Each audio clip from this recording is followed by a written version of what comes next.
Hello, fellow homebrewers. JP here, and I want to introduce to you the brand new Brew-Built X1 Conical Series available at More Beer. More Beer sells the highest standard in homebrewing equipment, and the Brew-Built Conicals are just that. They're made from mirror-polished 304 stainless steel, and they come with loads of features that you and I have been looking for. They have a full 2-inch bottom dump valve, which will eliminate your clogging issues, while the sturdy base includes 4 reinforced legs, just like those big Pro tanks do. More Beer also carries the Brew-Built line of options and add-ons like casters, pressure kits, and even external glycol chillers. So you can find out more about the new Brew-Built X1 Conical Unitanks by going over to morebeer.com for detailed videos on the entire line of Brew-Built Conicals. You can trust Brew-Built with your next fermentation, and you can trust More Beer to find the right conical for you. Brew-Built at morebeer.com. This week's Sunday session is brought to you by homebrewing source of awesomeness online. More Beer at morebeer.com. Feels like work. Shooting the shit for 2 hours, drinking beer and talking beer. What a wonderful experience. Can we not have the barf bucket near my mixing board?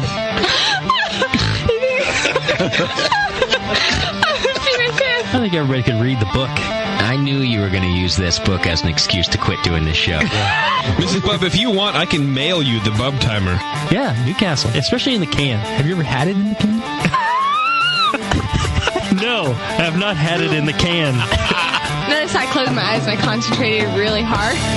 Now, live from the Brewing Network studios in Northern California, this is the radio program for home brewers, craft brewers, beer lovers, and beer geeks. It's your only source for live beer radio that brings expert brewers together with, well, expert drinkers. This is the radio program with a head on it. This is The Session. All right, welcome to the program, ladies and gentlemen. It was about to be a very strange start to the show. Do you remember the 80s movie 3 Men and a Baby? Yeah. Well, it's a good thing that Abigail is the best baby in the world because her mother is the worst mother in the world. And like 5 minutes to showtime, there's no babysitter here. And she's like, can I just leave the baby in the studio while I go do something? And the poor kid is just sitting on the studio couch by herself, staring at us, dude. Like, we're just getting ready for the show. And the poor kid's just sitting there, terrified. Doesn't make a sound. She's literally the most well-behaved baby on Earth. But you could just see in her face, she's just staring at the door, waiting for Bevo to come back. First of all, I have to pee. And your bathroom is creepy, and I don't want to take my baby in there. That's a good call. But you left her with me, Justin, and Tasty? She recognizes you guys, so whatever. And it's like the show's about to start. I know, she's not going to freak out. And I don't really know what to do. I don't know if I delay the start of the show, or if I just fuck it and we go ahead and the creepy kid's just staring at us the whole time. You should have just gone with it. I was about to, and then luckily Alexa came in, Scott's girlfriend, comes in at the last second and saves the poor girl from having to listen to us. Right, and I mean, what happens if we go to air and then she just gets up and walks out the door? I'm not going to stop because I have a job to do. There's like a full flight of stairs just beyond the glass. Thankfully, I'm pretty sure she cannot open that door on her own. Right, and I'm just feeling so bad for this baby going. She's just sitting there like with her hands in her lap and just kind of looking down and looking around. Literally the most well-behaved kid on earth. And it's 3 men and a baby. Thank you. If I were a terrible mother, she wouldn't be the most well-behaved child in the planet. Well, maybe it's Sam. Maybe Sam's the part. Yeah, that's who it is. Or maybe she's just traumatized and like dead inside. Or it's just because we live near a refinery. There is a part of her that looks dead inside. That's awful. As she's sitting on the couch there, like she should be panicking at this time. And she just woke up. She's fine. All right. He's a little stoic. Babies aren't known to be stoic. This is what Bevo says as she leaves her in the car while she goes into Walmart. She just woke up. She's fine. She's not going to go anywhere. I had to pee. I mean, I left the keys in the car. It's fine. The windows were cracked. It was only 82 degrees outside. She's going to be fine. Oh, man. What a mess. Got a great show planned for you today. It's good to be back in the studio. We got Scott from Round Guys Brewery in Lansdale, Pennsylvania is coming on the program tonight. And according to my notes, the guy's got some crazy stories. Yeah, that guy is. It's unfortunate because I think he's a little infamous in recent months because of the cans of Pilsner at NHC in Philly that a few people had explode all over their luggage. And he's doing a lot of great things out there, but now he's known as the guy. Yeah, see how Bevo knows. Even Bevo. Oh, that guy. You had one explode in your luggage, right? I was getting into a cab and I was carrying it in that stupid brown paper bag.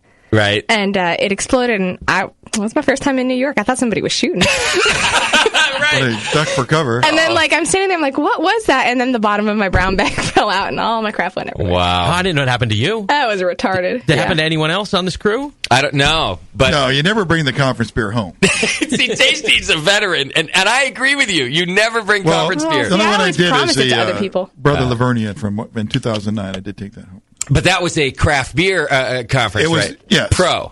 Oh, no, that was the conference beer, okay, but it was, right. it was a beer that was, a dressed bottle, and it just begged for some time to get ready, Has this happened before? I don't know that it's happened before, but what my experience with conference beers is that they generally don't age well. And here's why, and maybe we'll hear this from Scott anyway. I don't know the story behind his exploding beer, but I think what happens is usually a brewery is commissioned to help out with the conference and brew this batch of beer, and they kind of rush to fit it into the schedule. And so it doesn't mean that they're not good beers. It just means you probably want to drink them sooner rather than later, unless, like Tasty's talking about, if they're a beer that is either bottle conditioned or meant to last in the bottle a little longer. If they're pale ales or IPAs or any of these things, there might be some residual sugar left in there. I don't know. I just say drink them quick and don't bring them home. Certainly don't bring them into a New York City cab. They're for the conference. Ice them up. Drink them up. I wonder if that's going to start to change. I mean, just anecdotally, I was up in Bellingham for their beer week in Washington, and the specialty beers that were brewed for Beer Week were brewed to age. It was like a Belgian Dark Strong. There was an Imperial Coffee Porter. And I talked to the brewers, and they were saying, yeah, we purposely thought maybe these will last. People can age them, bring them home. Right. Well, the hard part, right, is that there are tons of people, most of us, if you're brewing it for the conference, we kind of want to enjoy it at the conference. Let's experience the beer while we're experiencing the conference. The side that says, well, we're going to make a commemorative beer for the conference that you take home with you is kind of a whole other mindset, right? So it's really the cross between the two. Are we going to drink it here and enjoy it together, or is this for you to take home? And they should probably clarify that in the beginning. They should say, maybe even the people commissioning them, we want you to brew a beer that's drank on premise. Let's do it right here. It's for us to share together. Or make a commemorative one for people to take home. I wonder if they think they're implying that based on what style they're asking them to brew. So Round Guys got asked, hey, brew a Pilsner. So maybe it just goes without saying it's for the conference. Right. The thing about the homebrew conference, too, and we'll talk to Scott about this, is there's so much beer to drink. You almost don't even want to drink the conference beer at that time. You kind of do want to take it home to experience later because you're busy tasting all your buddies' beer. Exactly. Yeah, it's all on draft, and here's some packaged beer that, it's made to go. So I can see where there'd be some tendency to pack it up and take it with you. Of course, either that or it's 3 a.m. and you're going back to your hotel room and everything's shut down. You need another beer. Sure. You're cracking that bad boy open. Yes. I've never done that. Nah. What do you mean? You can find where's the party at? You go find that party and you just drink till it gets daylight. And you're like, hey, I brought this beer. Yeah. And they all go, yeah, we got the same fucking one, you idiot. Anyway, so we got Scott from Round Guys Brewery on. I'm excited to talk to him. We're going to learn a little bit about Berliner Weiss tonight, Tasty. That's a great style. Yeah, he's got a fantastic Berliner Weiss, and I think he sent us some to try. Oh, wonderful. Which is good because I know that you and JP's out sick today, by the way. Oh, too bad. Doc's on his way here, but right now we're a smaller crew. You and JP got to taste the Berliner Weiss in Philly at the conference. But I had it there. McGillen's had it, right? Yeah, exactly. That's it was right. on at the bar we talked to on the show. Remember McGillen's Old Ale House? Yeah, I didn't make it over to McGillen's. You guys did, yeah. That was my first stop. We went there more than once, and I had that beer both times we were there. It was excellent. Did you guys end up meeting the owner who did the interview? Chris, yeah. He hung out with us. Oh, nice. He was definitely there. He was stoked. He liked being on the show. Cool. And that beer was great. I mean, they had, I can't remember if McGillen's made the syrup themselves or if but they definitely served it with some Woodruff syrup. You could get raspberry as well. Okay. It was delightful. So we just have the plain Berliner Weiss version here. Yes. That's fine, because I don't ever really do. I'll taste it every now and then because I'm curious, but I'm not a fan of the syrup in the Berliner Weiss. Of course, that's the traditional way to have it, but I just want that kind of dry, sour. Yeah. It's a session beer, Well, too, right? Yeah, it's really low ABV. Yeah. Under 4. Okay. All right, well, I'm excited to try that. We'll do that today. We got a few other things going on. We're going to be doing our Brewcaster Challenge. It'll be our last update before the finale show, which is next week, right? Yes. We're doing the finale next week. October 6th. So Jamel's going to call in and give us an update on how his brew day went, and Moscow's going to let us know how his brew day went. And what we'll have to do today, Tasty, is place our official bets on who we think is going to win the challenge. Okay. So we'll do that. Maybe we should email JP and see what his vote's going to be. We'll have to do that remotely. Doc will be here later, so we'll get that. And then, next week Moscow. Are you nervous? No, I wouldn't say confident, but I wouldn't say nervous either. And Okay. I think that after we talk about my brew day today, the line will be better than 10-1. I think. I mean, not that much better, but better. All right, well, that's promising, isn't it, Tasty? It means he had at least a decent brew day. We had no confidence you could actually bring the beer in. So, now that you have. Right, I will have beer, It's yes. definitely going to change the odds. All right, well, I'm looking forward to tasting the beer and talking about it. So we'll talk about it with both Jamel and Moscow today. A couple of things to recap before we get into our announcements. The NorCal Homebrew Festival was last weekend, Tasty. Oh, what a good time that is. It was a great time. Tasty and I went up there. Doc actually showed up in the middle of the night on Saturday. Was it 8 p.m.? Yeah, I shouldn't say middle of the night. Well, it felt like middle of the night because we've been partying since like 10 in the morning or something. Right. Like that. The fest was kind of over. It was sort of everybody wrapping up, and at 8 o'clock at night, Doc comes walking in. So apparently he did his family stuff, which was his son's birthday, and then bailed and drove, the 3 hours up to Dobbins and hung out with us. So another great year at the NorCal Fest. I had fun.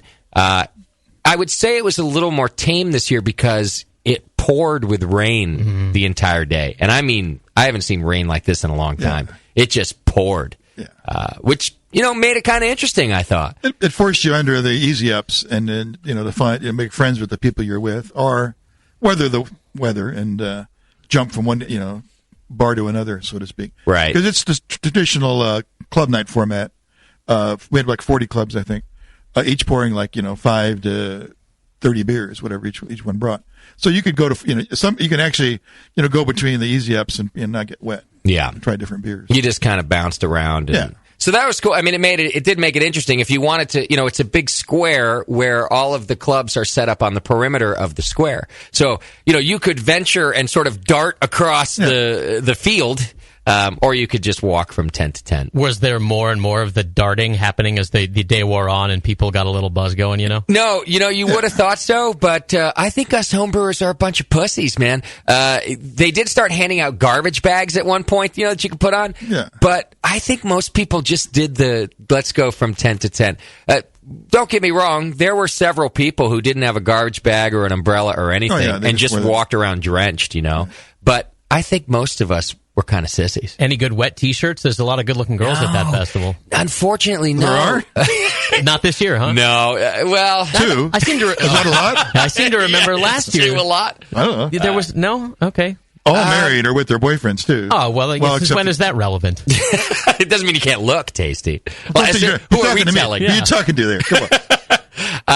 There were some cute girls. Everybody was bundled up. Okay. Yeah, it wasn't cold per se, but it certainly wasn't hot. Maybe my perception is skewed because last year it was the opposite, right? It was sunny, hot. It was warm, and the girls were wearing the T-shirts and less, That's the thing. A little skin goes a long way. Yeah. In fact, it can turn a lot of butterfaces into, nice-looking ladies. And by the way, men, too. Don't get me wrong. Us, too, if we have to bundle up, I think become a little... Actually, no, it's the opposite. If men have to bundle up, we become more attractive. When it's hot outside and we're just letting it all hang out, so to speak. Yeah, you don't clean up so nicely. You got to wear a suit. Right.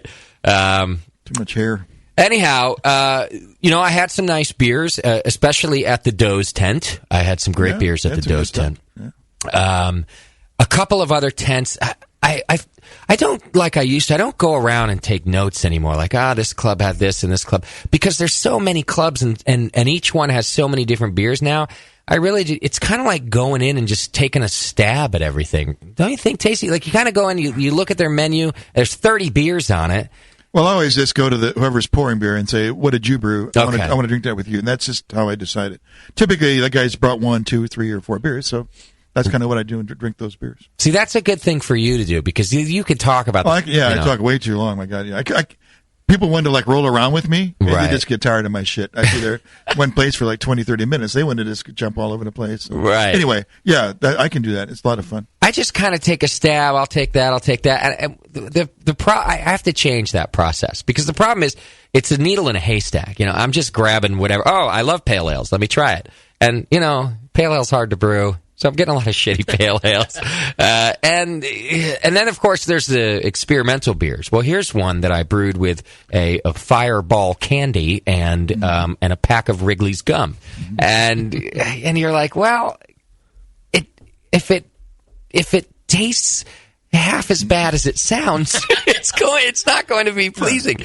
Sounds good to me. You know, but I did find some good beers. I had a great Flanders Red at the Doe's tent, like I said. So that was cool. And I had some excellent meads. There were a lot of people brewing good meads this year. Yeah, I think there were a lot more, and a lot of really good ones. Mm-hmm. Good for the cooler, wet weather. Like there were warmers. Right. Yeah. At that point, I needed a little buzz. You know. Yeah. You know, hearing you say that, I wonder if there's going to be a cap on how good, like what the batting percentage is going to be, right? Because 5 years ago, it was, you know, you were saying, oh my God, year over year, it's noticeable how much better more of the brews are. And now I wonder if we've reached a sort of cap with how good it can really get with the batting percentage. I think we've lost some ground. There's a lot more new brewers. You go. The hobby's really doubled in the last 7, I'd say. Kind of like a listenership here. We're riding that wave. And there's just a lot of more new people into the mix. Now, they're more informed.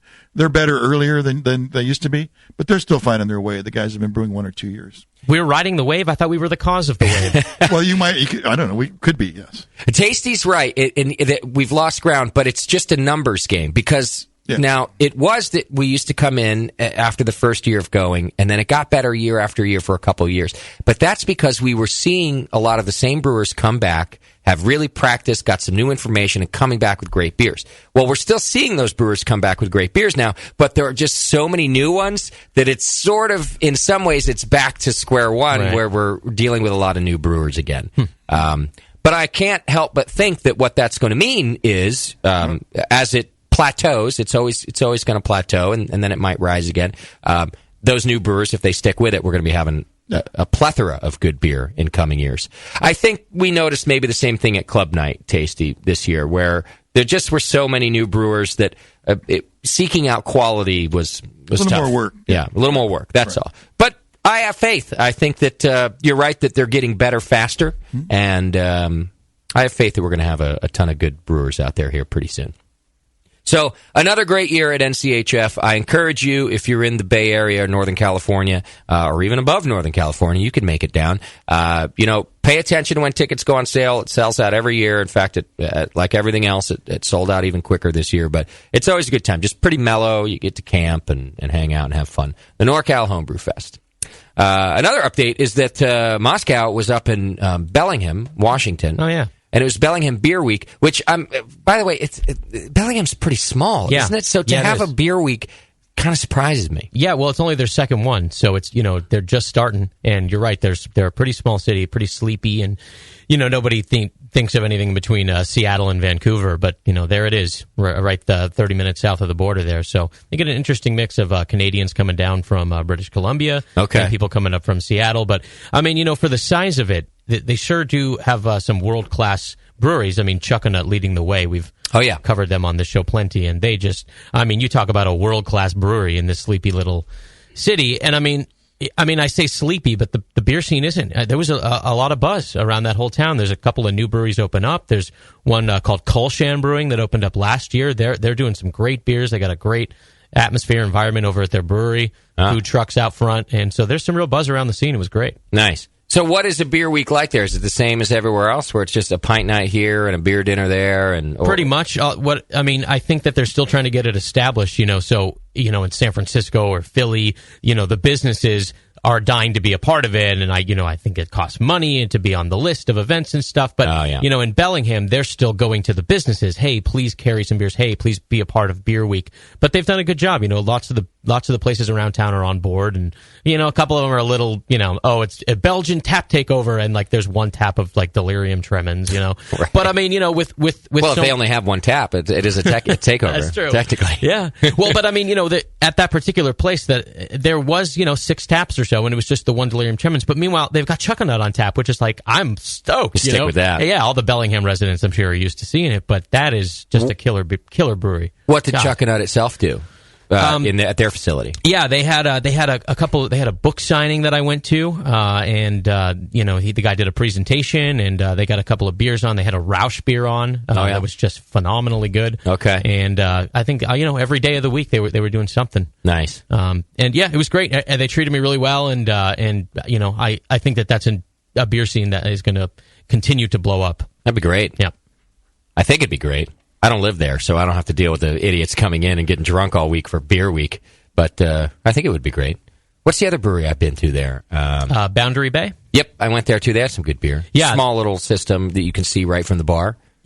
Actually, it's not even that small. I think they move more beer out of their brew pub than any brew pub in the U.S. Oh, yeah? I think they're like literally number one in that category. I think it's still only a 7-barrel system or something. It could be so. Yeah. Maybe it's just that they're selling almost all of it on site, and they're brewing all the time. But I mean, that place is popping. That place has been for as long as I've been going up to Bellingham. That place has really excellent food and great atmosphere. It's on the water. So, I mean, just every spot that's up there is sort of above its britches, Right. Well, there you go. Another Beer Week, Tasty. Beer Weeks are everywhere. Yeah, it's a great format. Now, we should have a Martinez Beer Week. How would that go? And there's be a bunch of homeless guys and drinking malt liquor. Beer Week. Yeah. Doc's made it into the studio. Hey. And what do you have, a soccer game with the kids? 2-day soccer tournament. And did the boys win? Yeah. Oh, yeah? Yeah. They won the whole thing? Yep. They won their division, yep. Nice. It was like double overtime and scary stuff right at the end. Wow. So now they're all out drinking and partying? Yeah, I did take them out and do that. What are they, 8 or something? How old is Bryson? I forget. 13. Oh, okay. They're out shooting up, not drinking. Yeah. Yeah. Well, they're in Stockton, of course. Right. They're doing a little meth to celebrate. All right. Well, those are your updates on events that we've been to recently. Here's some updates on events coming up. You'll find us at the Oktoberfest in Oakland. JP will actually be there. That is Saturday, October 5th. It's an all-day event happening down there. Just check out Oktoberfest, and we'll have merch on sale there, and you can poke fun at JP, and I don't know. I think there's a bunch of food, and as Jade from Hop Tech was telling us, it's kind of a whole family event. There's not some isolated beer tent. You can bring the whole family and grab a beer and walk around and enjoy all of it. So come see us out at Oktoberfest. That's coming up Saturday, October 5th, just a little less than a week away. Also, the Great American Beer Festival is coming up. I think it's just me and Tasty from our crew this year. I forget if Nate said he was going. Nate will be there. Yeah, he'll be there. It's just Saturday, I think. He is. Okay. Yeah. All right. But we'll be out there, and we have a booth. As always, we're in the Home Brewers Pavilion, so you can come meet us, and we'll have our merch and all sorts of cool stuff there. You can take photographs, not only with us, but with our likenesses. We have cardboard cutouts in case we're not around. You can take photos with and do dirty things with them. Put holes where there shouldn't be holes. We got a dock one. I know that. We didn't have a dock one last year, but we took some photos to get a dock one there this year. That's going to get some action. Oh, God. We still got the Tasty one. Plus, Tasty will be there live. I got to take a look at him because I might need to order a new one. It's getting kind of late. Yeah. I should take a photo of you tonight before you leave. I didn't use the same photo. You still have it. I'll send it to you. It was a little, I think I remember it being a little short. That's a production issue. Yeah. Could you give me about 6'5"? I'd like to be. And then I'm like 5'7". You want to be looking down. Doc might look like he's about 4 or 5. I don't know. Yeah, you got to be careful. He might be bigger than me in his incarnation, actually. Oh, I was loving the Doc because I'm looking through the pricing, and JP's he's an expensive motherfucker because the guy's like 6'5" or something. You're paid by the inch. Yeah. Doc's he's a bargain. Get two of me. Yeah. Well, and they don't do like half sizes, so it's like 5 foot or 6 foot, and I'm like, oh yeah, 5 foot, perfect. We'll do a little camera work and it'll be great. They put me on a pedestal. Yeah. So I was loving you this week, Doc. You're like a fucking coupon. Well, just make sure you wet sponge me off at the end. Right before I bring you home? Yeah. I can sanitize them. All right, so we'll be out at the GABF. Of course, you can watch all of our live broadcasts. We'll be broadcasting all week from the Brewers Studio Pavilion, where we're doing, like we always do, different panel discussions, and I'll be moderating some of them. Other ones, just we'll get the Brewers up there. I know we've got one from Stone, and there's all kinds of good stuff. There always is. You can go to the Great American Beer Festival website and check out the whole schedule, and that'll be our broadcast schedule. You can watch all of that at thebrewingnetwork.com/GABF. Not to mention the awards ceremony on Saturday, where you get to watch your favorite breweries and cheer them on, see who wins. That's the Great American Beer Festival. Thebrewingnetwork.com/GABF. You'll be able to watch it all. And we'll put a link there on our homepage so you can find it. The Winter Brews Festival is coming up Saturday, January 25th. You ready for this, Tasty? I am so ready. We got a little time ahead of us, but we're planning, and it's going to be another great year. I'm talking to breweries now. We're planning some new things. It's going to be another fantastic festival. It is once again in Todos Santos, downtown Concord, our favorite spot to do a fest. It's great there. They got a nice music stand there, and yep. All the breweries bring special beers, and we always have a great music lineup. That's right. And this year is no exception. We've got Lucas, Ohio Patty is going to play. He's great. Yeah. And Forrest Day is back. He's got a brand new album, so we're putting the two of them together. Nice. It's going to be our best. It's going to be our best lineup. I might actually go. You might actually show up this year. Yeah, we always have the Jimi Hendrix guy, but I was like, Lucas is rocking, and his full band. Forrest has got a new album, so I axed the Jimmy guy this year. He can't just do a little small slot. He's too good to give him a 15-minute opener. Yeah. So we'll bring him back, in another. He's done it now for a couple years in a row. So I think Lucas is going to be a great, definitely new band to bring in. You should have him just come hang, and drink. Yeah, I don't know. He's not that way. He wants some cash. He's a professional musician. Every time I call him, he's like, he's very nice. Don't get me wrong, but he's a professional. I love that fest. What are you paying this year? Do you want to come hang out? I don't know. What are you paying? So, he's a pro. Anyway, Lucas, Ohio Patty, and Forrest Day. We'll have a website up soon. Tickets will go on sale, but I'm just giving you guys a save the date. It's Saturday, January 25th. As always, it's the weekend between the Super Bowl and the playoffs, so we don't fuck with your sports hangover. We'll give you our own hangover. There we know who would lose on that. That's right. All right, so that's Saturday, January 25th. Dr. Homebrews is online. That's JP's new show, Dr. Homebrew. You can find it on iTunes and on the On Tap page right there on our homepage. I got a new episode posting tomorrow, as a matter of fact. But just search Dr. Homebrew and you can subscribe to it. It's a great new show, and the boys are doing a great job on that. You got Lee Shepard hanging out, and Brian Cooper and JP, and those are Brian Cooper and Lee are BJCP master judges, and you can send in your beer and have them give you feedback on it. So it's a pretty excellent resource that you don't really. There's nothing else like it. I mean, other than entering a competition where you're one of hundreds of other beers getting feedback, these guys are sitting down and focusing on 2 brewers per episode. And their palate's not dead by the time they get to your beer. Yeah. And they're not trying to save points. Right. For the end? No, because they're not necessarily. I mean, they might give you a score. Here's how it would do in competition. But yeah, they're not looking to I better not score this too high. You're just getting some raw feedback from master BJCP judges. In real time. I'm loving it. I think it's a great show, and the boys are doing a good job. So check it out right here on the Brewing Network. You can help support the Brewing Network by shopping on Amazon. You just click the Amazon link on our homepage and then shop as normal, and we get a little cut. Do we have a product of the week, Moscow? Yeah, this week it's it's a hardcover book called 25,000 Years of Erotic Freedom by Alan Moore. Someone ordered the description. With each new technological advance, porn has proliferated and degraded in quality. Today, porn is everywhere, but where is the art?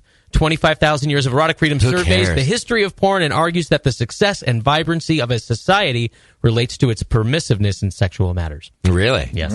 I don't have an argument against it, but I don't. 25,000 years. That's right. I don't understand the title. 25,000. What was porn like back then? Yeah. Wasn't everybody just naked back then anyway?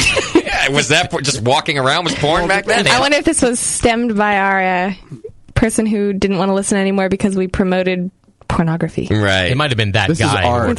This is art? This is art. Remember, where's the art? I've never been able to look at porn as art, and I hope we never, as a society, never do that. I hope we never go, oh, now fucking is art. It's beautiful. And I just, come on. It's not, if you want beautiful sex, get married. And, it's beautiful for like the first night. And, yeah, right. You watch Skinamax, where they're erotic and it's very lovely and nice. Porn it's not meant to be art, is it? No, it's like sex. If it's not naughty, it's not good. Right. Yeah. That's what I'm saying. I give my permission. Wasn't that why Deep Throat from the 70s became such the phenomenon that it was? Because the sort of New York, LA crowd announced, oh, this is art, and then so everybody went and saw it, Yeah, I don't remember that, but that could be the case. Yeah, but the people from the late 60s and the 70s were fucking douchebags. Let's face it. Oh, everything's art now. Or they were slimy. Yeah, it's all art now with your hairy vaginas and But balls. Deep Throat was from the Nixon Watergate thing. Well, it was, but Deep Throat, the movie, was a takeoff from that, I think, basically. No, I think it was the other way around, wasn't it? No, Deep Throat, the movie. Came first? First, yeah. Oh, it was first? Yeah. And then how the hell did that guy get that name? What was he doing in that parking garage? I didn't know that. Yeah, he picked it. I thought, he did? That was just the code name he went to. Because it was hip to be that. It was pop culture at the time. Yeah, I don't know what the backstory is on that. Deep Throat, the movie was 1972. Okay. And Deep Throat, the scandal? Let's see, what was Watergate? Yeah. I think he disguised his voice. Deep sort Throat, of the a low, guy in raspy the scandal, thing or I should something. say. Watergate was 72, so it was around the same time. Yeah, I see. It was in pop culture. Coincidence? I think not. Anyway, I still don't understand the title of this book of our Amazon. 25,000 years. You probably got Neanderthals by the campfire, and a couple people kicking back, watching. So is it that like one guy, the guy who paints on the walls, is watching two other people fucking, and he's just painting it on the walls? Absolutely. Is that the history of porn? And I'm Googling charges, he charges people to come and look at the wall. Right. Yeah. He's like, you want to see this? Pop-up ads. That'll be one tusk and a half of a rib. If you want to watch this, you want to check this out. Oh, man. Oh, I hear he's got the best walls. Yeah. All right, well, thanks for ordering it, you perv. Clucknuck is way dirtier than Oomph Doomp. Clearly, those were names back then. All right, you can listen to this names now.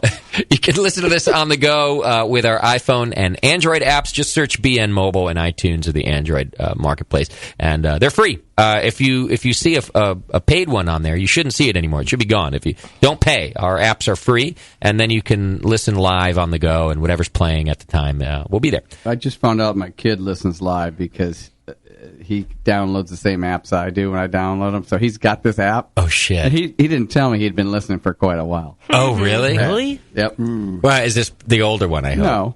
It's the younger one? Yeah. Oh, shit. Is he listening every week? Yeah, but he's a critique. He's a critic, too, man. It's just Is he? Dad, you weren't very funny this week. You weren't very funny. You don't talk enough. Really? It's like... Oh, man. Dad, you were a little mumbly this week. How long were you listening? I've been listening a while, Dad. Really? Yeah. JP's dick jokes weren't that good this week, Dad. Yeah, you got some better ones than that, don't you? Come on. Yeah. Wow. Oh, yeah. He has a few things to say. Did you ask him to stop listening, or you were going to allow this? No, I just told him not to tell his mom. Yeah, you tell him to stop listening and don't tell his mom how to listen. Wow. Yeah, exactly. Or what I said. So the older one hasn't listened, or you don't know that I don't yet? think he gives a shit, but for some reason... The younger one does. Yeah, he's been... Well, he's the entertainer in the family. Maybe he's just doing homework. Yeah. Might have to start grooming this kid, though. Yeah. Oh, yeah. Start bringing him to the show. So if you Google a picture of Alan Moore, the whole title of the book makes a lot more sense. Oh, yeah. Is that the author of 25,000 Yes. Years of Porn? Is he like 25,000 years old looking? Yes. Wow. He's around at that campfire with Mokluk. All right. Yes, And he might drive a van with no windows. Oh, God, yeah. A Flintstone mobile. Is he naked in his author pic? He looks like John Foster with longer hair and a longer beard. And a creepier look, if you can believe that. What do his balls look like? They're not in the photo? I haven't found one. No. I'm still looking. Yeah. What's his name? Alan Moore. You have to search Alan Moore balls in Google Images and see what you find. All right. Also, you can support us by subscribing and joining the BN Army. Just hit the donate button there on the homepage, and recurring donors are entered into the More Beer monthly giveaway. That's a chance to win $100. It's a gift certificate to More Beer, our wonderful sponsor of this program and every Sunday session. Go to morebeer.com and check them out. You can watch this live over at thebrewingnetwork.com/TV, and then click on the most current episode, and there will be our shining faces streaming to you live whenever we're live. Or shiny heads. Get all these updates and more over on Twitter and send show ideas to Scott at scott@thebrewingnetwork.com. Send your feedback to feedback@thebrewingnetwork.com.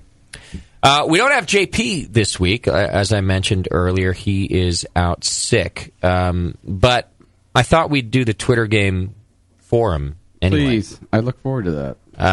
Yeah, Twitter game's fun, although it has to be tweeted out, so someone has to figure out how to do that without JP here to do it. Don't do that. I think I can do it at the break. I think I know how to do it, sort of. Twitter game is brought to you today by our old friends, our good friends at Downtown Joe's Brewery in Napa. Oh, yeah, they're back supporting the program. Wonderful. Glad to have him back. Hung out with Colin at the NorCal Homebrew Festival, he was the speaker actually. there. Apparently I did too. Yeah, we had a good time with Colin. He's fun. I didn't see him. You hung out with him but didn't see him. Right. I don't remember him. Go to downtownjoes.com and check out our good friends. They're bringing you this Twitter game. The Twitter game is this. With JP out sick, just in case. Oh. And clearly I don't wish this upon him. I know where this is going. I mean, I don't know. But just in case it's terminal. I mean, we all know that JP's a bit of a hypochondriac. He's constantly worried about having a heart attack or spontaneously combusting. I don't know. He's or touching somebody. Yeah. It's fair. His cholesterol was like 714. He does have an insane cholesterol level that apparently he inherited because he doesn't eat all that bad. But he grills like every form of meat known to man. Yeah, but not as much as you might think. I think he likes to talk about it and research it, but he actually eats pretty well. And he certainly started to eat well when he found out recently again that his cholesterol was gnarly, and it didn't fix it, even altering his diet a little. It doesn't. So anyhow, that aside, the man, that's not the only thing he's worried about dying from. That might be the only valid thing the poor kid's worried about dying from. Everything else is he's just worried in general. Yeah. Well, a stroke. He's sick now. Let's just say hypothetically, him in an alley. It's terminal. So if JP dies this week, what will you miss most about JP's contribution to the Brewing Network? So you think about the things he does, games he creates, comments he makes. I don't know. Think about your old friend JP and tell us what you'll miss the most. And tonight there'll be two prizes for the Twitter game. First of all, we'll give our normal gift to whoever has the best one. And if JP actually dies, we'll read your tweet at his funeral. We'll read the thing that you'll miss the most at his funeral. I thought that would be a good bonus. That is a good bonus. Why are you pointing your beer at me, Doc? Look at it on the bottom of my beer. I can't see. Is it a bug? Yeah. Oh, that's gnarly. I know. That's disgusting. You drank the whole thing. Yeah, I did. There's like a centimeter left. I got down to the bug. At least it didn't go in the mouth, which would have made me throw up, by the way. Well, looking down when you tip that up and like, oh, that's nice. Actually, even thinking about it, just going in the mouth, JP would have seen that. Throw up. Yeah, he would have died. Oh yeah. just look at it like the tequila with the worm in it. It's a delicacy. All right, so tweet your answers in to Brewing Network over on Twitter and let us know what will you miss most about JP if he dies. And we'll read it at his funeral if that actually happens. That's going to be a weird conversation I have to have with Taryn. So, Taryn, I sort of last week came up with this game where I promised the listener I would read his fucked up tweet. Now stop crying. I'm not done. Yeah, I'm not done. I promised I'd read his tweet at the, well, is it bad? Well, it's not good. We don't know that. Yeah, that's true. We don't know. Well, we sort of know. We know what's coming. And we know what we're going to pick, too, don't we? So, all right, Twitter Game's brought to you today by our good friends over at Downtown Joe's. I think Colin's going to come in and do a Brew Strong soon. His new water book with John Palmer is out now. Yeah. Pre-orders are over. I think it's about to release that you can start actually ordering. So I got mine from Amazon this week. Oh, so it is up now. Yeah. Great. Did you click through the BN link, Tasty? I certainly did. All right. Boy. I've got one next to me here on the desk I'm going to steal. Moscow, write Tasty a check for $4. It's actually like 36 cents. Is that what it is? Well, interest. I don't know. Fuck it. Give him $4. He works hard. All right. Bonus. I think we got time for some feedback before we get to our guests. Yay. So let's do that. Oh my God! You've got mail. Kick your ass.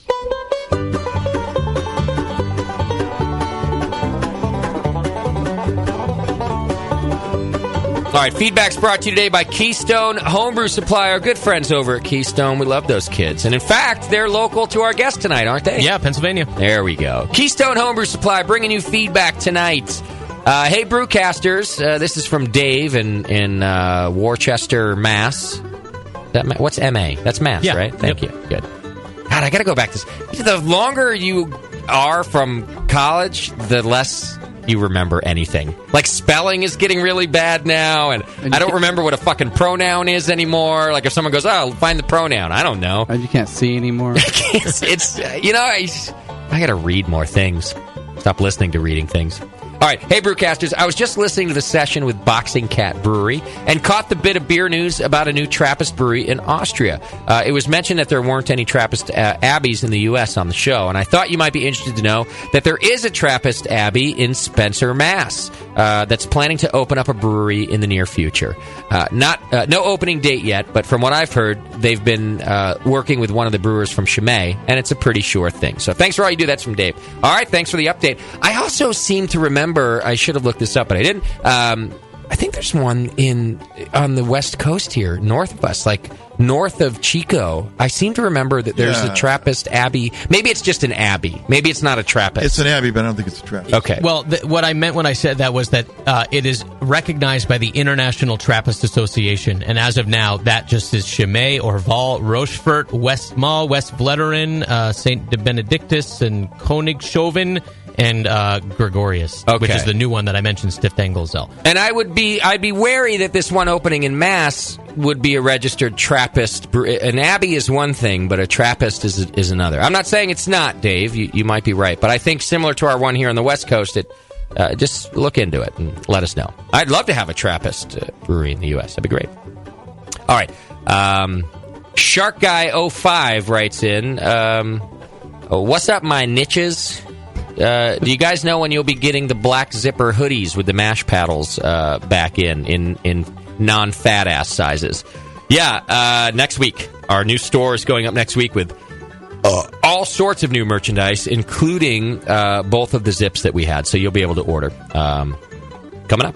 Those things get a lot of comments. That's of any BN merch I've ever worn. People love them, and girls especially. They like wearing them, and they like commenting on them. Yeah, we got a whole bunch coming in, so they should. I'm hoping that store goes up Monday. We'll see how that goes. What else? He says, keep up the awesome work. Screw the bitches and whiners, and JP, lots of love, bro.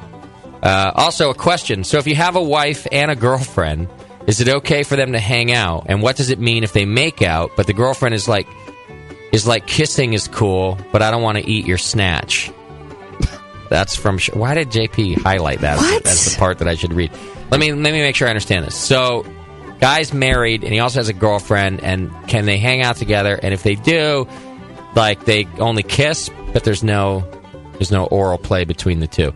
I don't know, man. Do what you feel is right. When did I become the expert on swingers? You know? Take it all into the shower. Maybe it'll work out. You should probably make a call to... Tasty? Yeah, can you take this one? Yeah, let me get this one. Yeah. I got this. That might be the guy that ordered 25,000 years of erotic freedom. Right. It's the first, last 10 years. You should make a call to your dad. My dad would know. I should call. Confusing book for a confused man. I should call Spare Dad on this one. And I think he would say it's fine if they don't want to go down on each other. You got two broads there. One knows the other. You're only married to one. If they only want to make out, just keep making out. Listen, you are ahead of the curve, man. First floor, second floor. I'd say anything is okay. Yeah. If the two, it's all gravy. If the two know about each other and that's fine, everything else is exactly. You're doing great. It's all good. You're ahead of the curve, man. All right, Scuba Steve writes in, hey, asshats, I have to say, you guys are some lucky fucks who can hang out and talk about beer and possibly get paid for it while drinking. Even though some people don't like your show, and I say F them, I think you guys are funny, and your show makes me laugh at work while listening to informative guests. Thanks. Keep up the good work from Scuba Steve. Thanks, man. It's a good gig we have here. No, I'm not complaining. Charlie writes in, Hey, BN non-asshats. Greetings and positive feedback from the UK. I've been a homebrewer for about 5 years and been a listener to the podcast sporadically for around 4 years. I know people give all sorts of criticism and random bullshit as feedback, but I think that's just further testament to the quality and quantity of information you give. You guys set the bar high, and I see it as some people being familiar with and wishing to maintain the high expectations you've set as precedent. Anyway, I just thought it was time I sent in a little thank you and keep up the good work. Also, good work on Dr. Homebrew, JP. Blah, blah, blah. Thanks from the UK, from Charlie. Thanks, man. I appreciate that. And I guess you're right. Yeah. By the way, I don't think any of us get down on negative feedback. It's very rare that one gets under our skin. And I think you're right. It's a testament to people who are listening. They're listening even if they hate us because they want to know what stupid things we do that they can be angry about. They want to be haters. Yeah. Let's see. Sent from my wife's crappy laptop writes in, Dear BN, don't worry, this is not another angry email berating you for taking a week off. In fact, I'm glad you're taking a week off. It will give me a chance to catch up on all the beer podcasts that aren't as good as yours. Kudos to Moscow for producing a string of great shows, and kudos to Disneyland for whatever it does that keeps JP fresh and funny. Suck at other podcasts. You're all right, but you're all right, but you're no BN. Okay. But I'll listen anyway. Right. That's the thing, like, we're lucky now because if you think about it, like, people like to compliment us that we've set the bar high, and maybe we have, but let's be honest, the competition is dismal. Yeah. I mean, the day that another professional podcast comes out, we're in trouble, don't you think? We have to change our game. Like, who are these guys? We have to start showing up more than like just showtime and actually doing something. Or a minute after. Right, yeah. Got to be aware of the up and coming. Oh, you hear these guys? Exactly. Let's hope they don't figure out how to just order a decent mic, because that's all it takes. Right. Yeah, did I tell I used to get emails from other podcasts like asking me for audio stuff, like information. And I would give it, but I wouldn't give all of it. I would point people in the right direction and go, yeah, if you do a little research here and there, and here's a couple pieces of equipment that are key. But the rest, look, I'm not going to give you, give away all my trade secrets. But them writing you, that was them doing research. Yeah, let's just ask Justin. Hey, you spent 4 long years in community college to learn that. Yeah, right. Yeah, and another 2 at a real college, by the way. And then how many years as a shitty board op at CBS, just hanging out with the engineer, who has since committed suicide, by the way. No, really? which is not funny, but. Yeah, I forget his name now, but which sucks because I like the guy. He is the guy who built the original San Francisco KFRC. Like, he was behind that original sound and had been with the company for years. And he was a nice guy. He was a busy guy, but I would take any chance I could get, which was most of the time, because being a board op at a shitty AM station means you're just sitting around babysitting a signal. So I would leave and go hang out with this guy and just ask him about audio chain shit. And he was really cool about it. Yeah, he jumped in front of a train or something. Oh my! How long ago? Like a year ago. Wow. Yeah, kind of a shitty way to go. I wonder if it's something about the radio game. How long do we have? Yeah, right before I jump in front of a train. Right. I don't know. Probably found that all that radio streaming stuff gave him a tumor. He's like, I'm not going out like that. Yeah. Ain't nobody got time for that. All right, last one. Matthew writes in, hey, asshats, I started listening to many of the archive podcasts of both Brewing with Style and Brew Strong episodes. Great information and entertainment. As of tonight, I've listened to my first episode of the Sunday session. It was the one with Michael Jordan. That was that was Boxing Cat last show. Yep. I laughed so damn hard out loud throughout all of it. Great combination of hosts. Justin, you're funny. Thanks, man. I see myself wasting more hours of listening to you asshats. Fuck. Thanks from Matt. All right, there you go. That's how it starts, man. And by the way, that's the thing about our shows. Like, not all of them are all that funny. I'm the first one to admit it. So most of the time when I meet listeners who go, or non-listeners, I should say, yeah, no, I tried the show. I couldn't get into it. It's because they tuned into the wrong one. Like, it wasn't the one that like struck the chord, right? Or the wrong time. They only a portion of something. Right. And they caught us talking about wieners or something. But most people who go back to it, who go, God, everyone keeps talking about it, so I'll give it another shot, they get hooked, And they just know they got to put up with our bullshit to get to the stuff that they like. And that's just the way it goes. It's a freaking soap opera. Come on. Yeah. What am I going to do? That's the way it goes. All right. Don't forget your feedback was brought to you today by Keystone Homebrew Supply, our good friends over there. All right, we're going to take a quick break. When we come back, it's time to get into the good stuff. We got Scott from Round Guys Brewery coming on the program, and he's got some crazy stories, an interesting brewing setup. And interesting beers, too. And very interesting beers. Join Bevo in the chat by hitting the chat button on the homepage or call 888-401-BEER to ask your own questions. We'll be right back. It's The Session.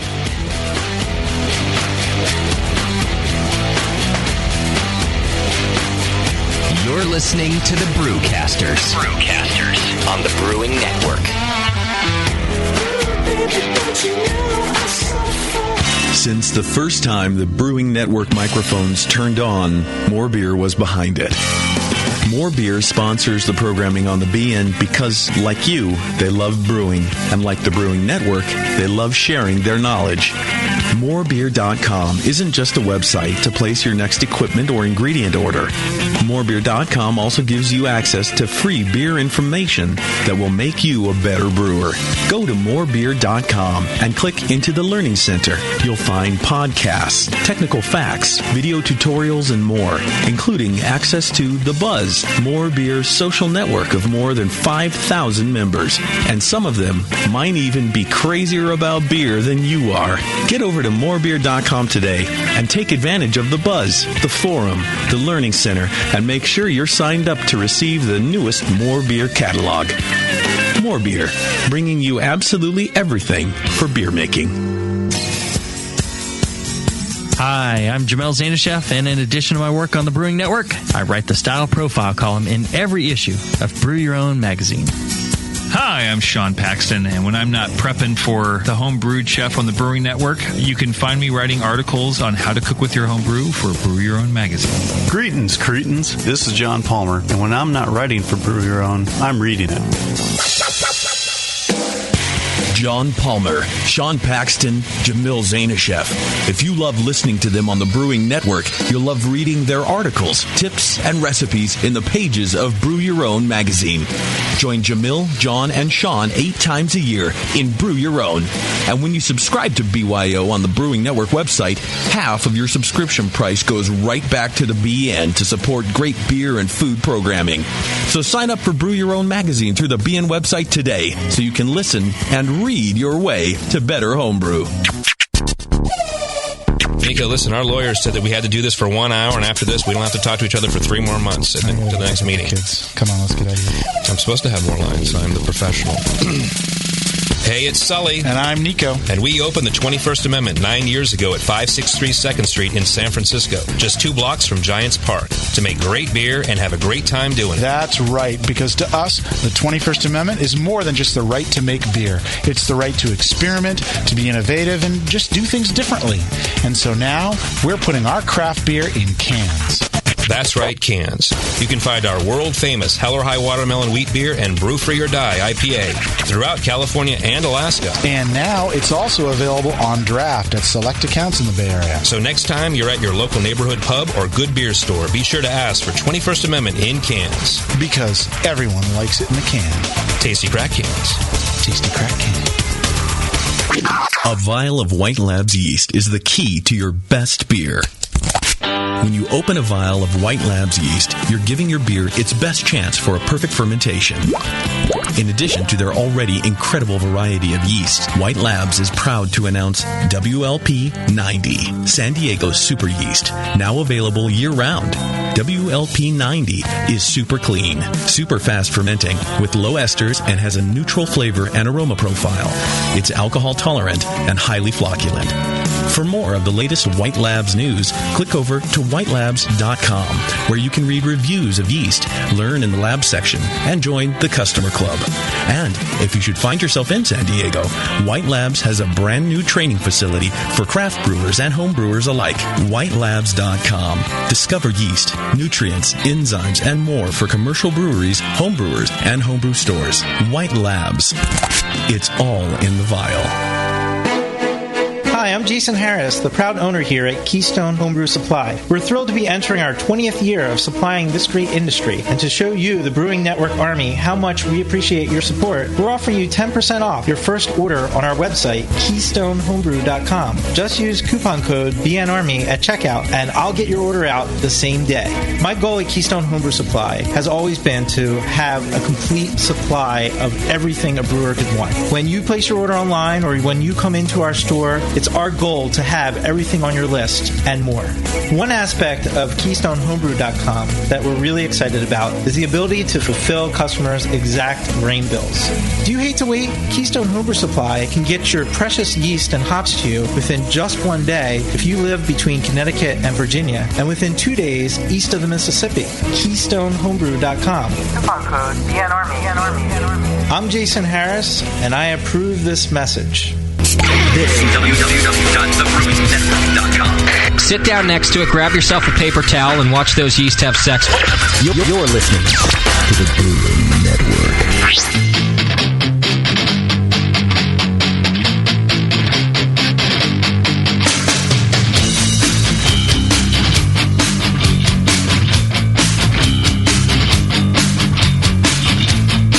The session. Brewing up our next batch of radio gold. Right now. All right, welcome back to the program. Thanks for sticking with us. Having a little trouble with our video, apparently. I'm trying to sort it out, but I'm doing about 4 things at once. So hang in there. We'll see if we can get it working. In the meantime, just use the normal listen link on the homepage. Podcast listeners, you don't care. You don't watch the video anyway. Scott Rudich, he's the founder and brewmaster of Round Guys Brewery from Pennsylvania, Lansdale, Pennsylvania to be exact, is on the program with us. Scott, how are you, brother? Good, man. How about you? Doing all right. Thanks for joining us on the show. No problem, man. Thanks for having me. We're about to crack open some beer of yours. It's being passed around the room, so thanks for sending that in the first place. No problem, man. And just the asshole in me wants to ask you, like, nothing's going to explode or anything, right? I was just going to say that. No. However, ironically, shortly after the can debacle, I got some Sprite from Costco. And I had 3 cans in the case that had the seams ready to burst. Oh, really? The cans were all swelled up. So. Karma. Yeah, it was payback, huh? Bevo's, happens to the big guys. As you can maybe tell, Bevo's still very upset, very offended that that her shit exploded. Yeah, right in the taxi cab on the way out. Well, in her defense, her cab driver was Middle Eastern, and it kind of just set the whole stage for being very frightful about New York City. It was real scary. Right. I'm sorry about that, Bevo. It's okay. Well, let's start with that, Scott, because and for those who weren't at NHC or haven't heard, I think that sometimes on the show here and beer forums, we actually make a bigger deal out of things than they really were. But the quick backstory, as I know it, and Scott, you can help me along, but Round Guys Brewery was commissioned to brew a beer for the National Homebrewers Conference, and some of those beers, they were in a can, began to explode. So there were some complaints. Scott, you still there? I'm still here. Okay. So what happened? What were you asked to brew for the conference? So I was approached back in February before NHC about brewing a commemorative beer, and most of the guys that ran the NHC were BJCP judges, and I'm friends with all of them. I'm a nationally ranked BJCP judge myself, and so they asked, "You want to do a commemorative beer?" And we were just coming out of. It was February. It was we're trying to get our seasonals together and all that kind of stuff, and I was kind of on the fence with it, but being friends with these guys, I said, "Yeah, sure, I'll brew it." How hard is it going to be? And then I found out that it's a donation. They're not buying the beer, right? So there's that. Then I found out they wanted them packaged. So now I'm down. Now I'm thinking, all right, 3,400 bottles or cans or something along those lines. It's not that. It's a 10-barrel batch, but still, for us, a 10-barrel batch is a significant hit. Okay. And Philly Beer Week occurred right before NHC. So logistically trying to get everything out for Philly Beer Week. I mean, we made our last delivery for Philly Beer Week the Wednesday of Philly Beer Week because there's so much volume going out. So we were asked, and that was the thing. Like they kind of chose the recipe, and they said they wanted us to make a Pilsner with American hops. These are the BJs. These are the organizers. It's not the AHA per se. It's the local committee. Yeah, no, the local committee. And Okay. they're all good friends of mine. So they kept asking me, and I said I would do it. And I think they gave me about 12 opportunities to back out. And I'm not that kind of guy. Like when someone says, "Hey, do you want to brew a commemorative beer? Or do you want to brew a beer for my restaurant?" I'm like, "Yes, let's do it." I want to do that for people. And it just got to a point where it was painfully obvious that I was running out of time to make this beer. And we don't make lagers; we make ales. So to go with a Pilsner, it was a little bit rough. And also I'm not. I don't brew a lot of Pilsners. I just I've done some. I've done some. Oktoberfests and some Dunkels and that kind of stuff, but I hadn't practiced the recipe at all. I hadn't used the yeast before. So, are you sure that your friends here weren't just fucking with you? I mean, if they know you, they're like, "Yeah, hey, and by the way, it's a Pilsner." Yeah, I mean, I don't think they were because, again, one of the things that we kind of made our reputation amongst the homebrew community was being able to make the Kolsch's and the alt beers and a lot of these beers that require a lot of technical skill. And our first gold medal in a homebrew conference was for an Oktoberfest. So our fourth batch was a gold medal winning Oktoberfest. So we certainly had the chops, but that's on the 5-gallon, 15-gallon scale. I hadn't brewed one at the 10-barrel level with any degree of confidence, so to speak. Got it. Did you ever consider saying, I want to brew a commemorative beer, but, maybe can I pick a different style? Or you were just like, I'm going for it? Well, originally what we settled on was a sour mashed pretzel alt beer. So it was going to be a sour mashed beer with Philadelphia soft pretzels in the mash. And then I was going to age that in mead barrels for however long it was going to take to get to the conference. And Okay, of all the stupid experimental beers I hear of, that one sounds awesome. Yeah, that one's a great idea. Well, the problem that I've learned, and with playing with Berliners, and I've got a couple Berliner pallet batches in the basement. When you brew a Berliner with a highly roasted malt, like a pale chocolate, or in our alt beer we use Carafa 3 from Weirmann, there's an acrid character to it that just takes 4 to 6 months to fall out. Okay. So after I brewed the pallet batch, I'm like, there's no way this is going to be ready for NHC. And as much as I would have loved to come to the table with a wicked exotic sour beer, I knew I couldn't do it. It's actually still sitting in our basement in the mead barrels that we're hopefully going to be bringing out by Christmas time. But just for some beer information for the listeners real quick, by doing a sour mash, it would have been sour right away, right? You wouldn't have had to age to get sourness. You just were looking to get rid of that acrid flavor. Yeah, I mean that's again we did a Berliner Weiss with Black Patent and with Pilsner, and we had the same result. I mean, now it's wonderful, but it's been sitting in homebrew buckets. I've got like 4 homebrew buckets in the basement of our brewery, and it's wonderful. But for the first 6 months, that I couldn't. It was impalatable, and I wasn't going to put it out there. Got it. Okay. So that doesn't work out, and then they give you the Pilsner, and you say, yeah, we could do it. We're going to go for it. Yeah, and what I did is, because, I figured let's do a classic American Pilsner. My idea was to make something that would be similar to what they were making in the colonial times. So part of the disconnect with that is that I couldn't really explain that. So was it a fruity Pilsner when it didn't explode on you? Yes, because I brewed it warmer. Because even though they had caves and all kinds of places to store the beer and lager the beer, most of the time in colonial times or in the time of the Revolution, going with their theme, they're probably fermenting it at ambient or in a basement is pretty much what they're doing. And then in Philadelphia, they didn't really have access to maize or corn. All that was being grown across the mountains, and that was coming into Philadelphia as whiskey. But what Pennsylvania Philadelphians did have access to was corn and cane sugar coming in from the colonies, because Philadelphia was a huge port for bringing that in. All right. So I figured I'll brew a classic American Pilsner using cluster hops, which were the native hops around here, the Pilsner and the Munich malts that I have, and use some good old table sugar in order to make it, and that would be kind of what was available at the time. Okay. I figured it'd be easy. We use table sugar all the time. I'm real familiar with the malts. Cluster hops are, they've got their own characteristic to them, but, it is what it is. So this all sounds reasonable enough. Yeah. What goes wrong? Well, what goes wrong is I misunderstood.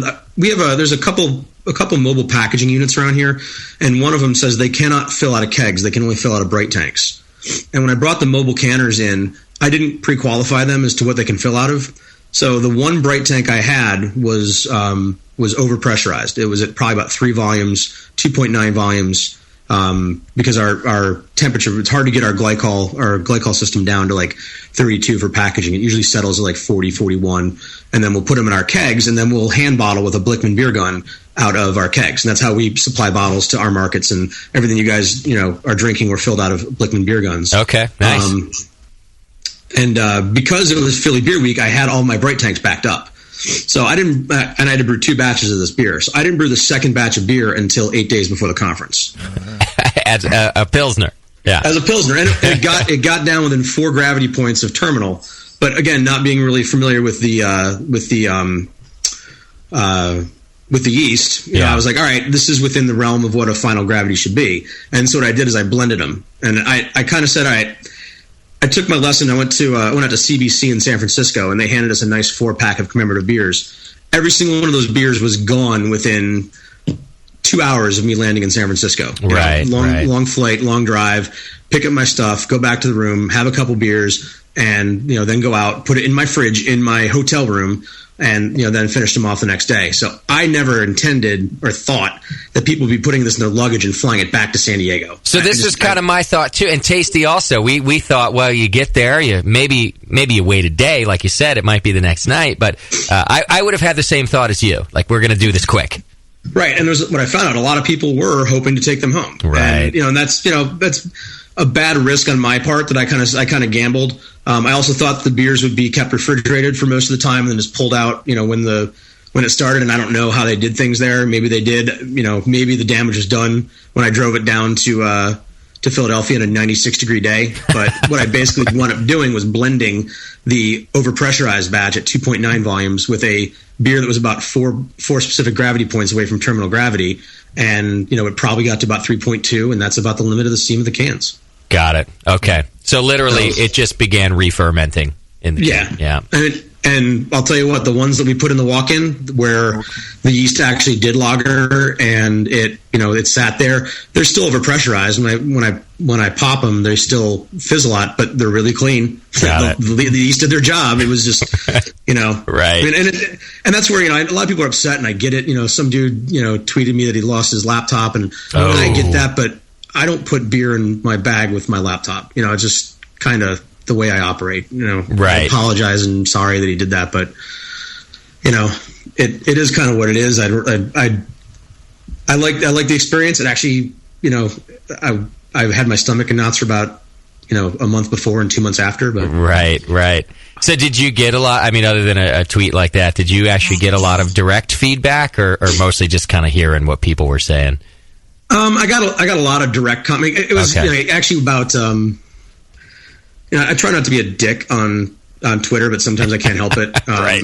Yeah. Especially when people are using Untapped and they say things like, "Ugh, terrible beer." I'm like, you just tweeted me that. It's not like right. Yeah. It's not like it's on a forum somewhere. Like, it's not like on Beer Advocate where I don't ever look because I don't want to read it. But right. You actually called me out. I'm going to call you out. And, one guy, I think 3 weeks ago, tweeted me that his can exploded, and I said, "Dude, are we still talking about that?" Like, I moved on. Yeah, I was sorry a long time ago, and now I don't know what to tell you anymore. All these tweets are just from Bevo using different aliases. Yeah, exactly. No, I lost nothing other than the 4 billion stickers that they give you at the conference. Right. It's fine. Because you didn't put your laptop in your bag? I'm not retarded. Right.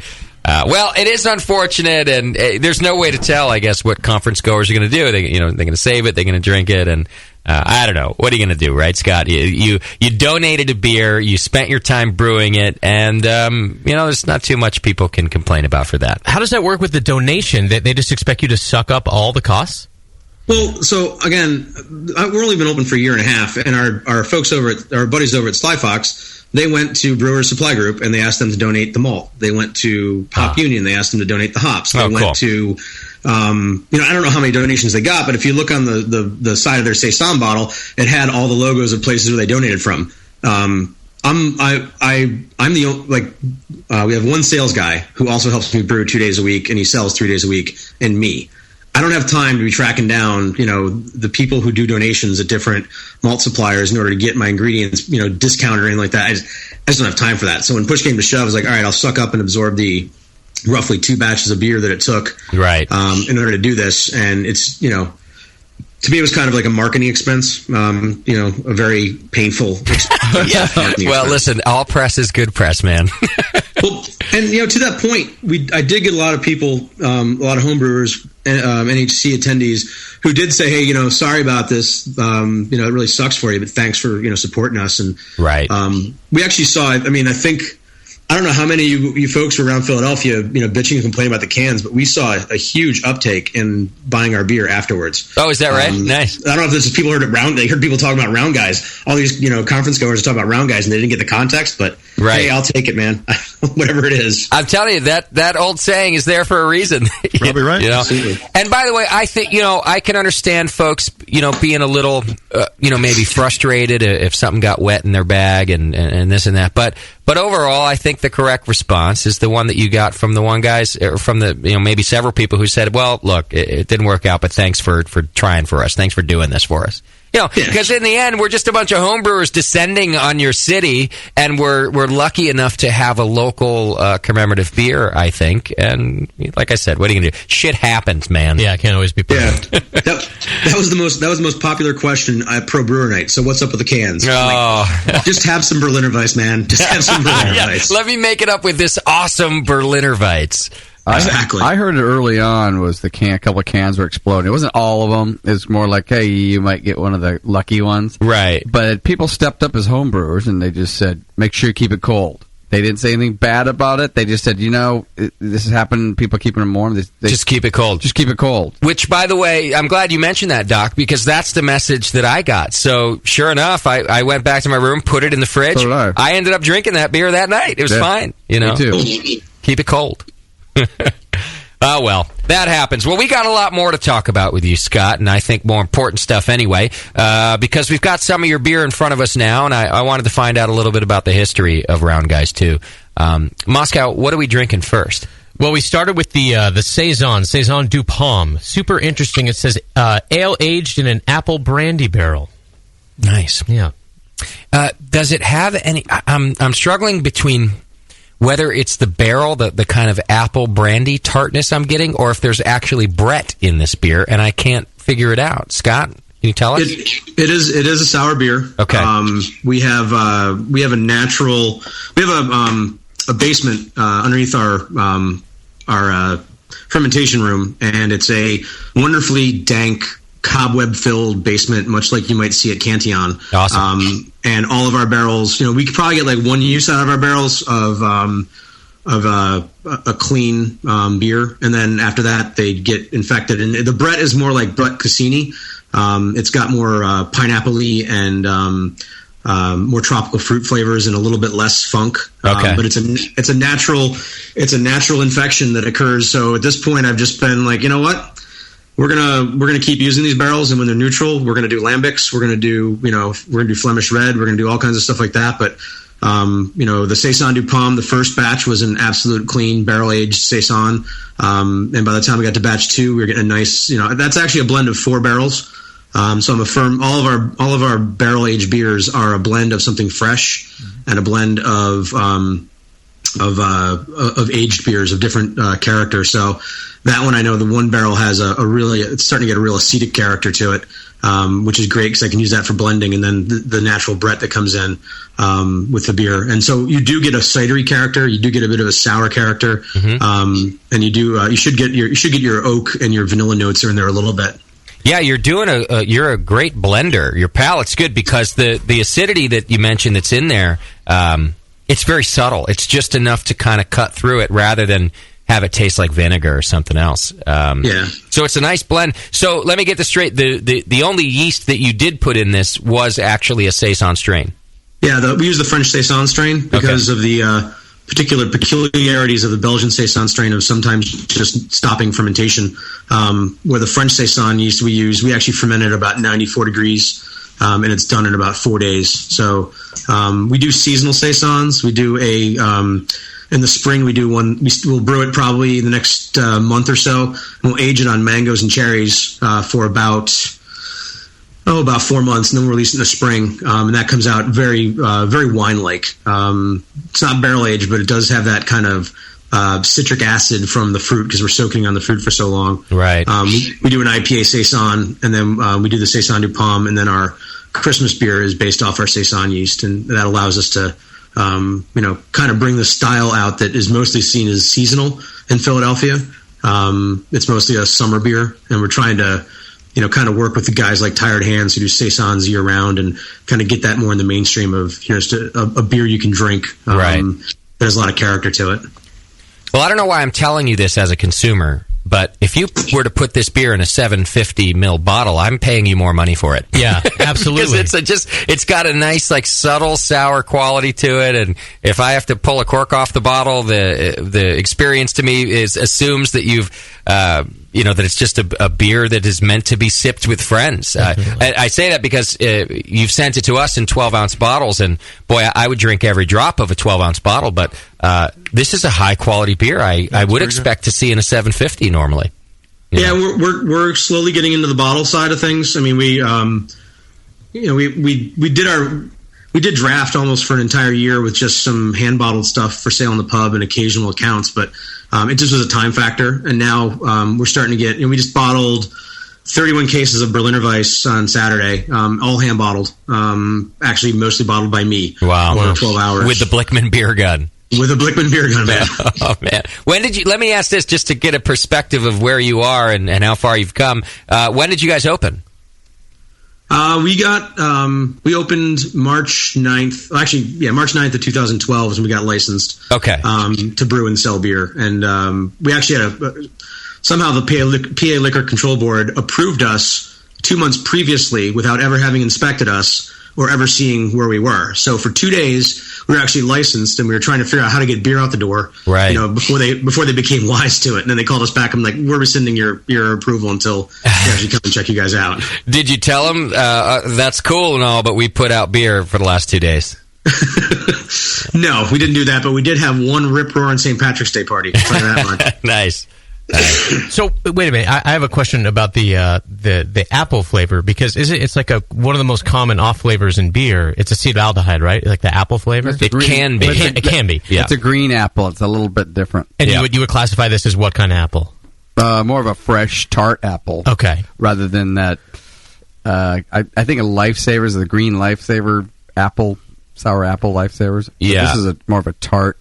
Cider kind of apple. Exactly. I was going to say this one you would be more apt to describe as cidery. In fact, that Scott said that too. Whereas any one of us would probably pretty quickly call out acetaldehyde rather than apple. You would, if it were that. Yeah. I mean, this beer's delicious, but I just wonder, Scott, like if you have what is the approach there to? Because like in other words, if you would make a buttered popcorn beer, what's like the worst way to start, because you're just kind of starting with an off flavor. I mean, it's a great beer. What's the how to use approach? Apple and not have it taste like an off flavor? Thank you. Yeah. Well, I actually found that, first off, when you talk about acetaldehyde, my assistant brewer, Bill McGeaney, is very sensitive to it, and he is the first one on my ass if there's any acetaldehyde in a beer. Right. He's the first one to tell me. But what I found with the Saison is that the Saisons that we make, as we age them and introduce oxygen into the process, either through a barrel or through some of our other aging methods with the fruit or the dry hopping that we do and hold on to it for a while, that seems to occur with the oxidation process. That's the only way I can. That's the only. The non-scientific way. I haven't studied a lot, but trying to avoid the acetaldehyde and get in that cidery flavor is not something that. This is the second batch we've done. The third batch is still in the barrels, and people say, when's it going to be done? And I always tell them the barrel's going to tell me when it's done. It's not. It's going to be just from tasting it and sitting down and trying to do blends and figure out when it tastes like this again. Right. But I can't claim to be like the guys from Jolly Pumpkin or Vinny Slur's Russian River and tell you I know a whole lot about barrels. All I know is you put it in, and if it's sour and you get that oxygen exchange, you get some really cool flavors. And I'm recognizing this cider type flavor seems to occur with our Saisons as we, because we age our fruit aged Saison. That's aged actually in a plastic tote, so there's going to be some oxygen exchange across that plastic tote, and we get a very similar cider character with that beer. So that would be my only explanation. What do you mean a plastic tote? Like literally a big plastic fermenter? No, these you'll see them once in a while. They're these 300-gallon square totes with the metal rails around them. We get them from a local meat company that uses them for water or something like that. Okay. And it's a place for us to put beer when we don't have kegs and the bright tanks are full. Got it. You want to age something or do something different and not get the barrel character. You don't have money for stainless. Well, that being said, and you talking about the introduction of oxygen, I'm not picking up any of those like cardboard flavors or oxygen off flavors in this beer. So you're doing something right, managing that. Even though you're kind of admitting it's going to get in there.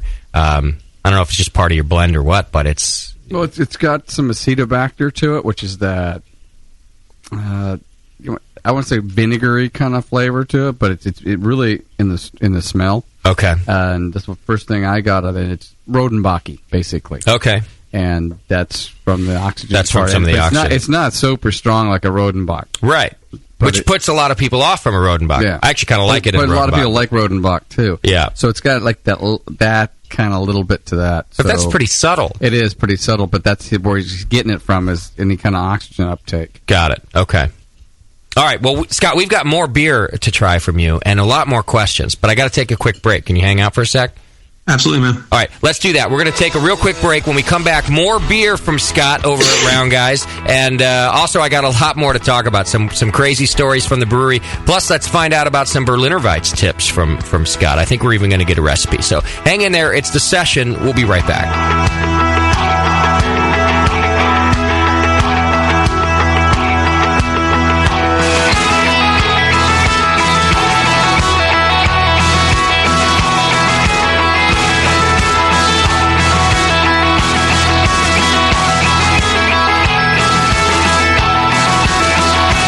Listening to the Brewcasters. On the Brewing Network. All right, BN Army, it's trivia time. What's the only homebrew shop with over 1,000 recipe kits, $4.99 shipping on orders over $100, and is also home of the Wolf Shirt? The one and only answer is Austin Homebrew Supply. For over 20 years, they've specialized in creating recipes such as the best-selling Texas Blonde Ale, Apocalypso, Hot Bomb 2.0, and Double Chocolate Stout. And they just recently unveiled their small grain kits that produce 1 gallon of beer. Visit AustinHomebrew.com to browse their extensive catalog of equipment and ingredients. They also have mini-clone recipes of your favorite commercial beers. They're the exclusive retailer of BrewVent Yeast Fuel as well, Yeast Nutrient, and the all-new Bodybuilder. Follow Austin Homebrew Supply on Google Plus to participate in video hangouts on popular brewing topics. So visit AustinHomebrew.com today and make sure you sign up for their weekly email with news and specials. Austin Homebrew Supply, AustinHomebrew.com. Have you ever dreamed about attending the World Brewing Academy? This year, thanks to Lalamond and Danstar, one lucky brewer will make that dream a reality for free.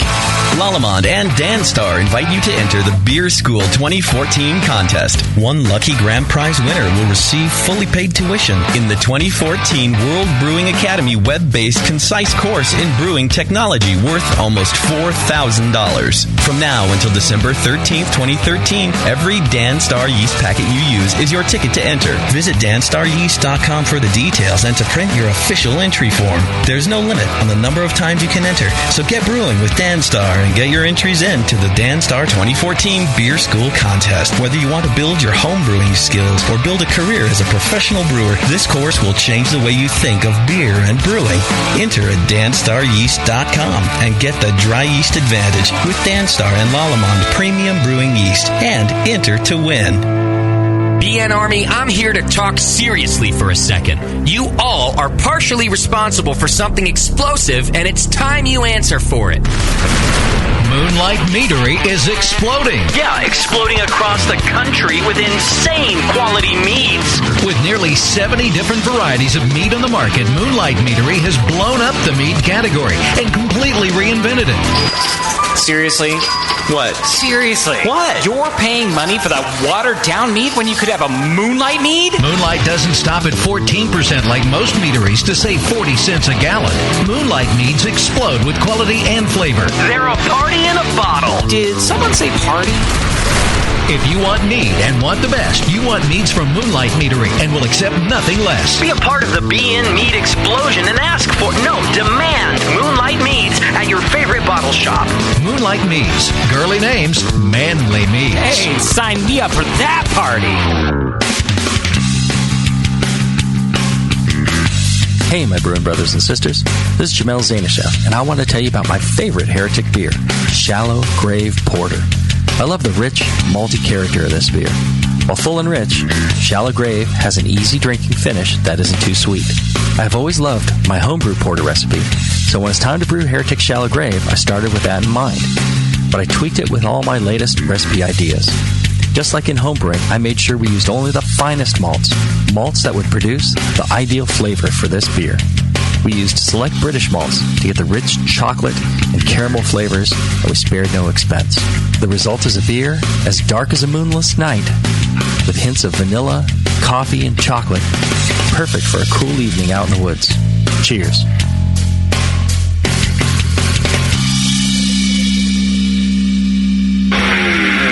What's funny is brewers will say, yeah, I don't brew to style. I'm brewing my own beer, and it's like a German Pilsner, but it's black. Yeah, it's a sports beer. You know? The home of live beer radio. TheBrewingNetwork.com. Because like beer, radio shouldn't suck. You're listening to The Session.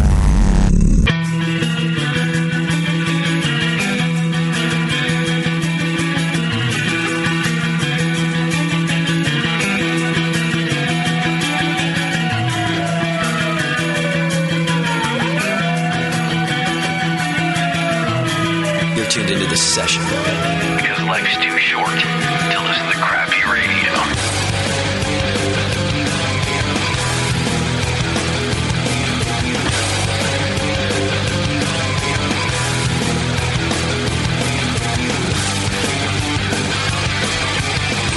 Yes, ma'am. Thanks for sticking with us. Got a lot to do today. A lot of good beer to taste. A lot of good beer stuff to talk about. We've got Scott Rudich. He's the founder and brewmaster at Round Guys Brewery. You can go to roundguysbrewery.com right now and check it out. It's from Lansdale, Pennsylvania. And Scott, in front of us now, and I hope my notes are right because I'm surprised to hear it, is your best-selling Berliner Weiss. That is correct. This is your Berliner Weiss is the style that's your best-selling beer? It's our flagship. I don't know if that's a testament to the sophistication of Pennsylvania beer drinkers or how awesome your Berliner Weiss is. A little bit of both. Yeah, I guess so. You actually started the company with this as your flagship beer?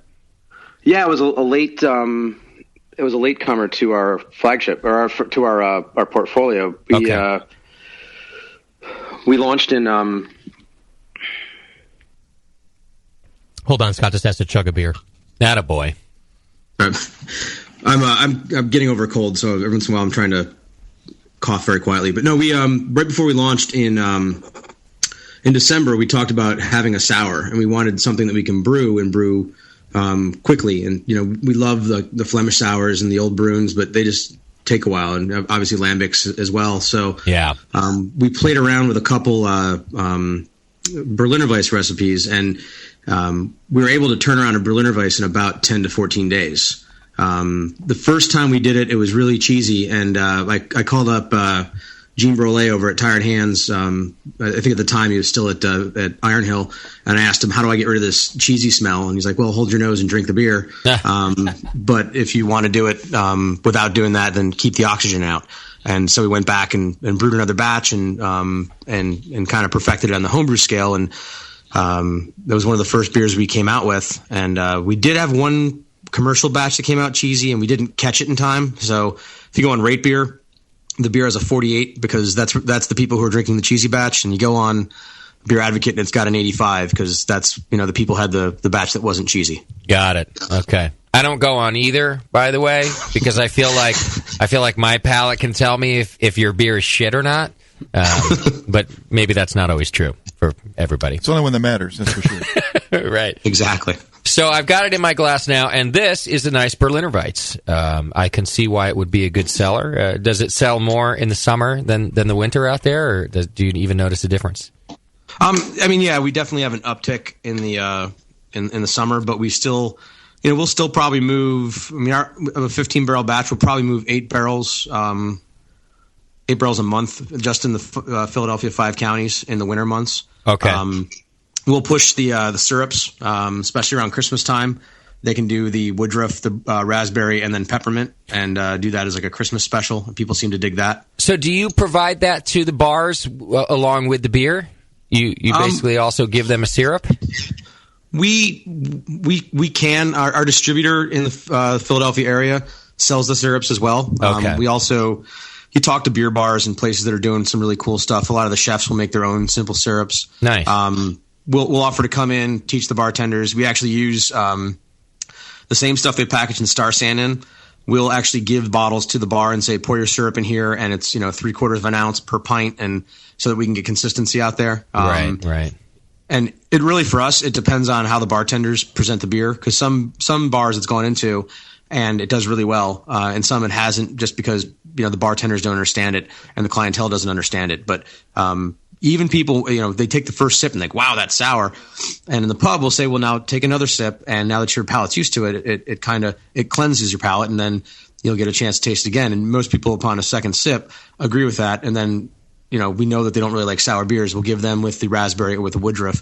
And we've got a new customer hooked on Berliner Weiss. That's a good point. And, I ran into this with Doc over the last weekend. We had given somebody a sour beer, and they didn't like it. And I usually quit right there. And Doc was persistent. He said, no, just take another sip. Take another sip. I want you to take another sip. And we did find that the second sip was more palatable. It's that kind of shocker of the first one. I tend to just back off. I don't want to freak anybody out, right? But the second sip is different. Yeah, your mouth is not puckered as much, and it's not so much of a shock. Right. But then Scott brings up a good point. If on the second sip they still are offended by that sour flavor, then they're a candidate to add the syrup. Right, exactly. Now try it with the syrup. That's a good method you have there.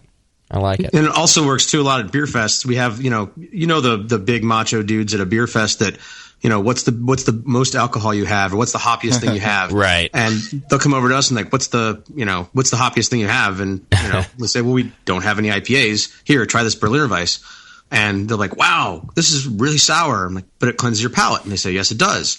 And they'll go, we're off to get more Russian Imperial Stouts. We've got to get back in our line every time, probably half hour to cleanse their palate, and then go back out and get more double IPAs. Wow, you found a way to appeal to the blockheads at the beer festival. You're like, no, it's cool because you go back there for the Berliner Weiss, and then you could have another super hoppy beer at the next booth. It's perfect. Why are they all East Coasters? I don't even think that's an East Coaster. That's some idiot on a movie somewhere. I don't know. But what a great way to do it, Scott. Because I'm like, give me your strongest or hoppiest beer. I don't know. How about you fuck off? But Scott, you're like, well, here. How about you cleanse your palate, and then you go to the next booth and find their strongest or hoppiest beer. It's a good method. Yeah, I mean, we really believe in the beer, and we get good feedback. So we really wanted to, it's an education process for us. Most people leave the beer fest with a better appreciation of who we are, because we're there trying to educate them about the beer and the style. And a lot of times people come into our pub and they'll say, "Oh, I'll have your Weiss beer." I'm like, "It's not a Hefeweizen." And they kind of look at me and they take a couple steps back, and we explain the beer. And all of our bartenders, they know the drill as well. Right. And sometimes the answer is what they really want is a Kolsch, but they see Weiss and they think it's Hefeweizen. And sure. What they're really looking is for a Hefnerweizen. Yeah. The favorite. Hey, you got any of them Hefnerweizers? Yeah. Hefeweizen. Now, I want to come back to the Berliner Weiss in just a second, and I want you to, if you can, just kind of walk us through how a good one is made. But real quick, because you just mentioned not having an IPA, and I've got it in my notes here. When you opened the brewery, and by the way, just as a reminder, everybody, that was in 2012. You guys didn't have an IPA? Nope. We went an entire year without brewing an IPA. We did a black IPA. You might be the only brewery on earth to do that now and nowadays. I did that on purpose. Okay. Why? I mean, my philosophy was kind of like, there's the Brewers Association has 94 styles of beer, and only 6 of them reference pale ale or IPA. And so our idea was, we're going to try to find the niche beers that people don't brew and try to make a stand there. And so that's why we said, but we needed something hoppy. So we said, all right, we basically took our IPA recipe and added a shit ton of Carafa 3 malt in order to get it black as could be. And that was what we went with for a full year. Okay. But we have an IPA now. Now you do. Because I like to sell beer. Well, that's what I was going to ask. Like, in some ways, commercially, you kind of had to do that, right? Well, we went on record when the people first interviewed us about how we're going to do our beer. I said, we will never make a Hefeweizen. Okay. We will never make an IPA, and we will never make a pumpkin beer. Wow. Now you have all three, don't you? Absolutely. Yeah, we actually have some of that pumpkin beer in the fridge. Did. Yeah. You know what? It's one of those things of it's nice to have principles. It's nice to have a vision. Right. It's also really nice to sell beer. Yeah. I hope you're not ashamed of that, because I don't mind that. I think we go out with these great ideas, and if you don't come out with great ideas and make a stand, then don't bother doing it. So I don't mind that you made a stand, but then later had to realize, well, shit, I could probably sell 8 barrels a month of just an IPA or something, Well, the other side of it too is we weren't really good on our process. Like we did not have we have a Frankenbrew system. We weren't able to nail it down, and we were trying to work out the kinks. If I put an IPA out the first month we were brewing, nobody would have drank our beer again. Oh wow. Okay. So I went through, we went to a lot of malty styles or triples, English brown ales, stuff that didn't require a lot of hops. And now we've got our system dialed in, and now, because I listened to a lot of Jamil show and a lot of the, how he took a recipe from Stone and translated it to the homebrewers, and how you move the hop times around in order to, and we do that too. Like we have a 10-minute whirlpool. So, nice. Our flavor hops go in at 10 minutes because it's, I knew that we couldn't do that at the time. We just weren't that mature with our system. So you mean to say, and I'd like to ask you about your system, you mean to say you were worried about, hops getting stuck and not being able to transfer and things like that because of how your system is set up? No, we actually were, and we ran into this problem. So in our brewery, we're at the back half of a building, and our water has to run through 70 feet of, steaming hot basement before it gets to us. Okay. So in the summer, our city water is like 78 degrees. So in order to chill our beer down, we had to fill our whirlpool with ice and pump that through our wort chiller in order to get it down to temperature. And very homebrew.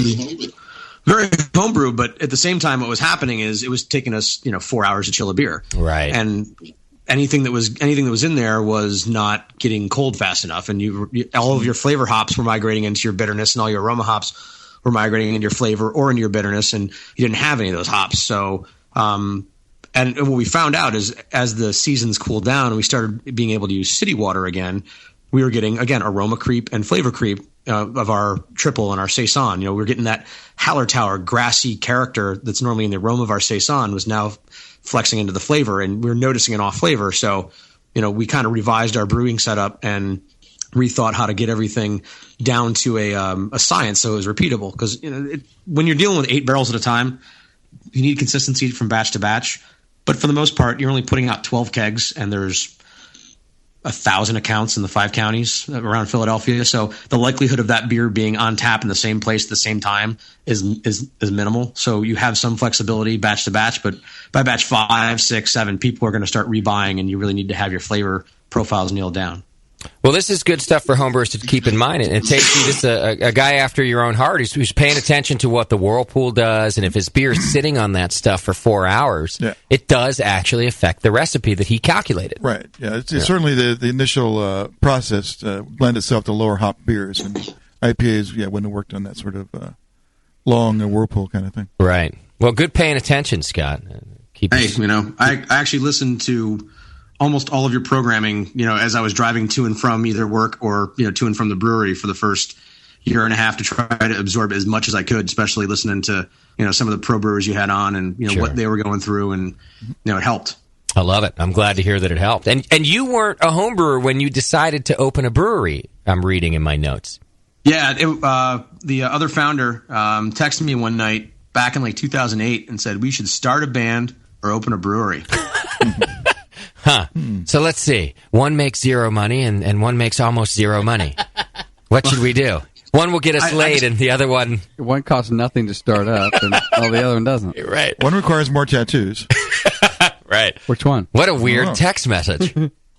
Well, I also had the image of two guys and they're, because by the time we got everything, by the time we got all our shit together to form a band, you're going to have two, overweight, bearded dudes sitting on stage playing music, and just how pathetic would that be?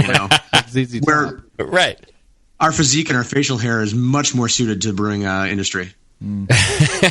Although, let's be honest, it is a fine line. I've recently discovered that if you put up a photo of a homeless guy and a photo of a brewer, you'd have a difficult time deciding which was which. Yeah, maybe all these downtown Martinez people, they're just all brewers. Right. So. Or were, because they couldn't make money at it. That's because brewers and homeless people have about the same amount of cash. Right. That's true. Can I ask you this? How did you get the cash to start the brewery? Well, I'm taking donations because my daughter doesn't have any money to go to college anymore. Got it. We got some gifts from family. Okay. But it was all personal investment gifts. We got some equipment donated by a great friend. So just kind of put everything together. We did stuff on the cheap. We tried to finance what we could. And there are companies out there, yes, that will give a brewery $12,000 for kegs, or they will give you $15,000 for a chiller on a lease, and then you eventually own it. So there are companies out there through the Brewers Association that do that. You just have to be patient and find them, and make sure you make your payments and all that kind of stuff. And sure, if you fail, you have to pay it when you're working at Chick-fil-A. Right. So you just going out on a limb and making it happen. Yeah, man. If you don't believe in yourself, the world will eat you alive, right? That's true. I agree with that wholeheartedly. Now, since we're talking about your background a little bit too, you went to school for biology. Is that right? Yeah, I wanted to be a doctor. Is it really? Yeah. And then I met people that really wanted to be doctors, and I said, I don't want to be a doctor. You could tell the difference right away? Yeah. What in biology, what was your emphasis? What did you end up studying before being a brewer? I did a lot of biochemistry. I was a biochemistry major for a long period of time, and then my senior year hit and didn't do well in my biochemistry class, so I was able to switch to biology. And I'd done research. I was actually, after I figured out I wasn't going to be a doctor, I thought I'd be a PhD, and then I realized I hated research as well. So right. I just wanted to get out in 4 years. That's really all it was. So I had the credits for a biology degree and enjoyed the topics, but just I worked a lot. I have a lot of chemistry background. I have like 27 credits in chemistry I never needed. Okay. I have in my notes that you were, some early fermentation was fermenting vaccines. Yeah.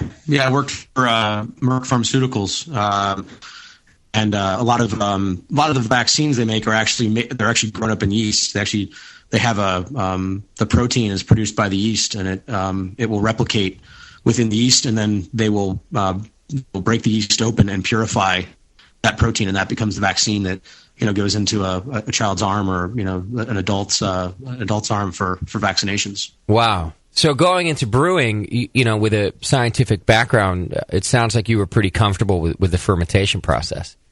Well, actually, what helped more, and our the other partner of the brewery that is there, John Hartman.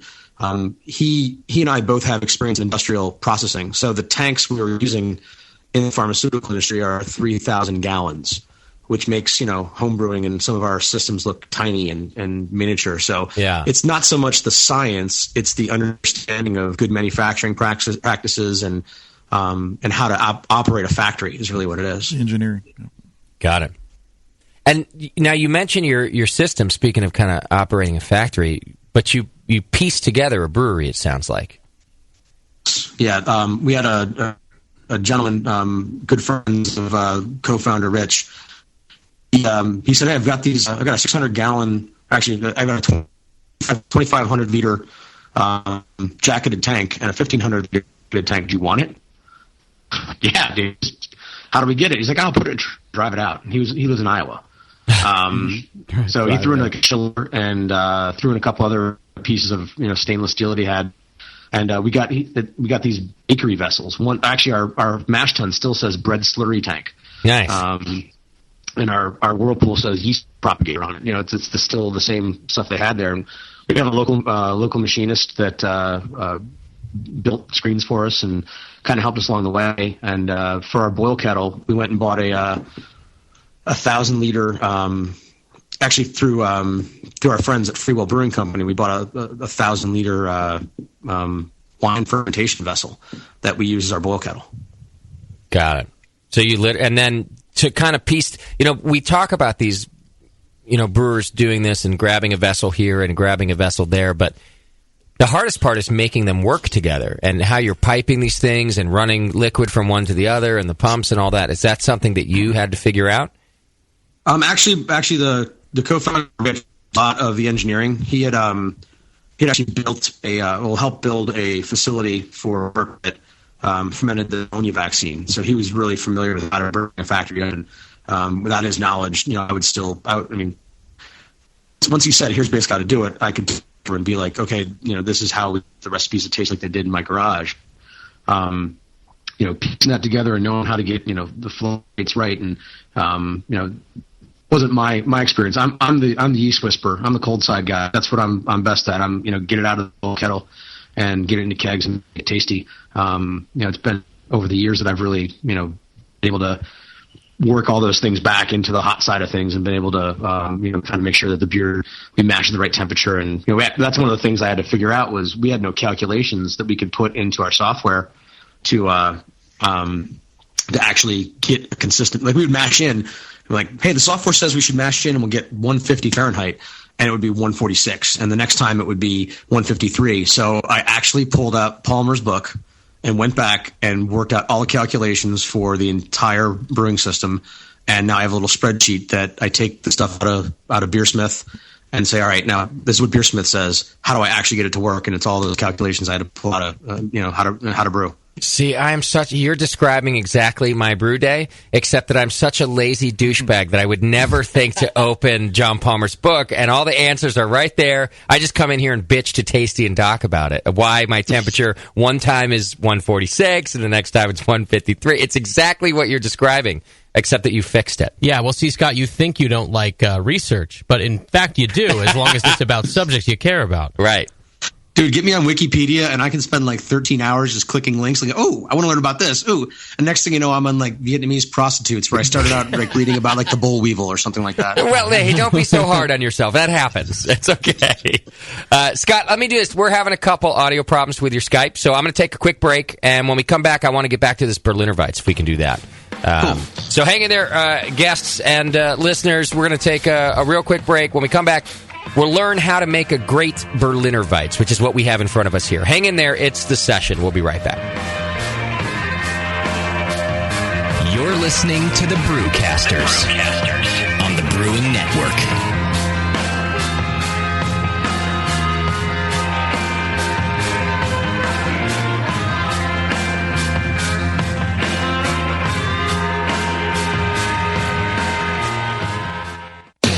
Where do you go for all the stuff you need to brew?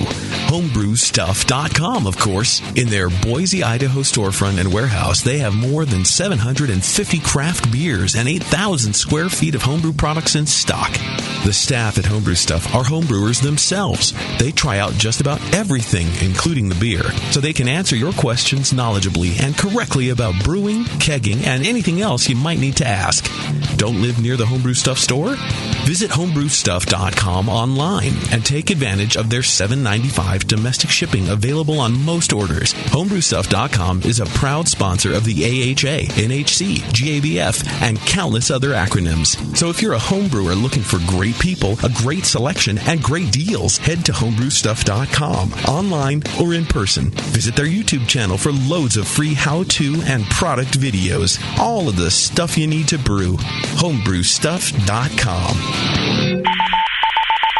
This is a public service announcement. Hey, dude, I think there's... What's wrong? You don't look so good. There's something wrong with your beer. It's making everyone sick. Don't let let your beer make your loved ones ill. Proper cleaning and sanitation is the key to avoiding puke on your shoes. But I used an all-in-one. Cleaning and sanitizing cannot be done in a one-step process. No cleaner can sanitize, and no sanitizer can clean. The amazing chemists at 5-Star Chemicals have your solution. Clean with BBW and sanitize with Star San. Fantastic! Your friends and loved ones will thank you. 5-Star products are available at fine homebrew shops near you and online. Put your best beer forward with 5-Star Chemicals, your one stop for the cleanest two-step solution. When you hear Blickman Engineering, think innovation, passion, quality, and customer service. Blickman gear is designed by brewers to give you a sense of pride in your equipment. At Blickman, they know what makes brewing a pain and build gear that makes it fun. Like the intuitive beer gun, a completely different approach to filling bottles. The Therminator Wort Chiller, a new take on a plate chiller that's sized for flow, performance, and the high groundwater temps homebrewers face every day. The Brewmometer, a brilliant weldless thermometer design with brewing parameters right on the dial. The Autosparge, ultimate simplicity for preventing an overflow or running your mash tun dry. And much more, like the modular top-tier brewing stand, conical fermenters, and their Boilermaker brew pots. With more cutting-edge equipment coming soon, keep up with the latest from Blickman at blickmanengineering.com and stay on the cutting edge. When I order a beer, I want my server to know more about it than I do. I want someone who enjoys good beer and loves helping others enjoy it too. I want someone who knows how to pour a perfect pint for any beer style. I want a Cicerone. The Cicerone certification program is creating the type of people who help you enjoy great beer. Home brewers and craft beer lovers know beer is more flavorful and complex than ever, and it takes some serious knowledge to store and serve beer right. Cicerones know beer. There are 3 levels in the Cicerone program: Certified Beer Server, Certified Cicerone, and Master Cicerone. Cicerones are truly the sommeliers of beer. The best beer locations have a certified Cicerone on staff. Relaxed and unpretentious, Cicerones are tested on storing and serving beer, beer styles, flavor and tasting, the brewing process and ingredients, and pairing food with beer. Learn more about your next beer guide at cicerone.org. Certified Cicerone, because it takes top talent to present a perfect pint. A few things happened 30 years ago. ARPANET migrated to TCP/IP, and the Internet was born. Revenge of the Jedi was renamed Return of the Jedi and opened in theaters. Mila Kunis and Emily Blunt were born, beginning a rad fantasy in my mind. But all of that pales next to the fact that HopTech opened its doors and began blowing homebrewers right out of their mash tuns. HopTech doesn't fuck around. Real people shipping awesome shit straight to you. Their new website is fast and easy to navigate. Or just call 800-379-4677 and let badass bitch Jade and brewing brother Roberto blow their warm load of customer service all over you. So visit the site or visit the store in Dublin, California, and support those that support you. Get your brewing on at hoptech.com. Mix me your 100-grain amber recipe, and I'm going to eat it. And then it can ferment in my gut. It totally works. The beer is almost identical to the grain sandwich. Your colon won't know what hit it. The home of live beer radio. TheBrewingNetwork.com. Because like beer, radio shouldn't suck. You're listening to The Session.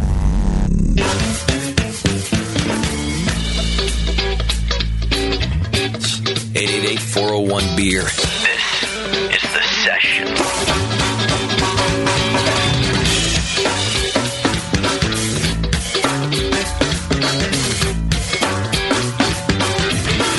welcome back to the program, and thanks for hanging out with us. Hey, don't forget about our good friends over at Adventures in Homebrewing, a proud sponsor of the Sunday Session and the Brewing Network, and they've been with us for a good amount of time now. We love them over there. Check out homebrewing.org. They got a great, easy-to-use website. You can find out all about their products right there. They always have more than 70 items on sale. There are gift certificates. They have a rewards program. They're from Taylor, Michigan, and even all the way out here on the West Coast in California. We love our friends at Adventures in Homebrewing. So go check them out. They're good people, and thank them for supporting the BN, like you should all our sponsors. But send a special note this week over to Adventures in Homebrewing and just thank them for helping out the program and keeping us on the air. Homebrewing.org. There you go. Scott Rudich is still on the air with us. He's from, of course, Round Guys Brewery. A great name, by the way, Scott, especially seeing the photo of you on Skype. Thank you, man. Thanks for nothing. Yeah, exactly. So I wanted to get back and talk about Berliner Weiss with you. We're actually opening your pumpkin porter in front of us right now, but I promised that we'd talk a little more about Berliner Weiss. And can you walk us through the process a little bit? And specifically, I'm interested that you kind of get this sour, sessionable beer, but that you don't have to age it to get there. You get it relatively quickly. So can you walk us a little bit through the process? Yeah, sure. It's not really even a... It gets a little difficult in terms of trying to brew it, because one of the things I never liked about listening to people discuss how they brew it is there's a lot of voodoo in how professional brewers describe how their beer is made, and I didn't want to do that. But to me, there's some voodoo in this beer. There's stuff I probably shouldn't be doing, and someone's going to be out there listening saying he's not doing it right. But at this point, we've had so many different, we've had so much variation in the initial batches that it works. The way we do it, it works. Okay. So I just want to start with that caveat. So people always ask us, is it sour mashed? And my answer is sort of. And I say sort of because we can't heat our mash tun. And if I left it overnight in a mash tun, I would come back to a sticky, ooey gooey mess, all kinds of glutens and stuff like that I wouldn't be able to get it out of there. Okay. So what we actually do is we will mash the beer.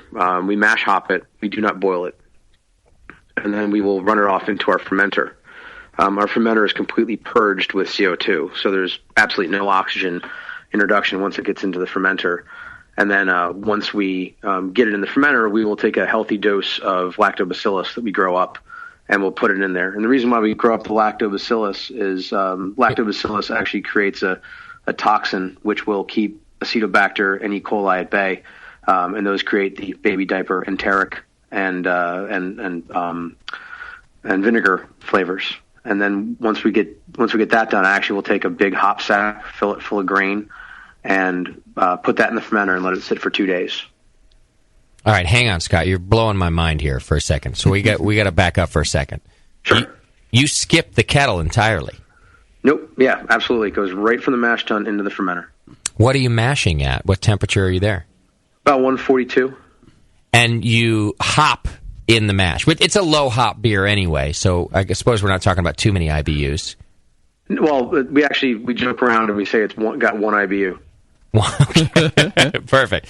And wow, so do you just throw the hops in loose into the mash?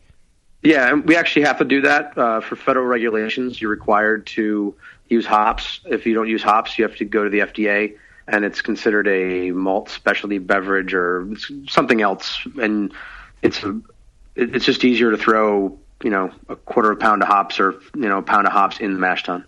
So if you could, you wouldn't even do that? Oh, I don't need to. Yeah. Okay. Got it. So you just throw. I guess it doesn't even matter what form they're in because you're just doing it for regulation. You just throw a quarter pound of pellets in there.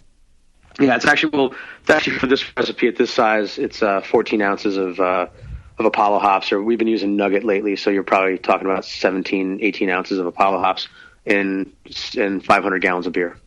And is it a normal mash otherwise? You just taking an hour or so and just mashing? Yeah.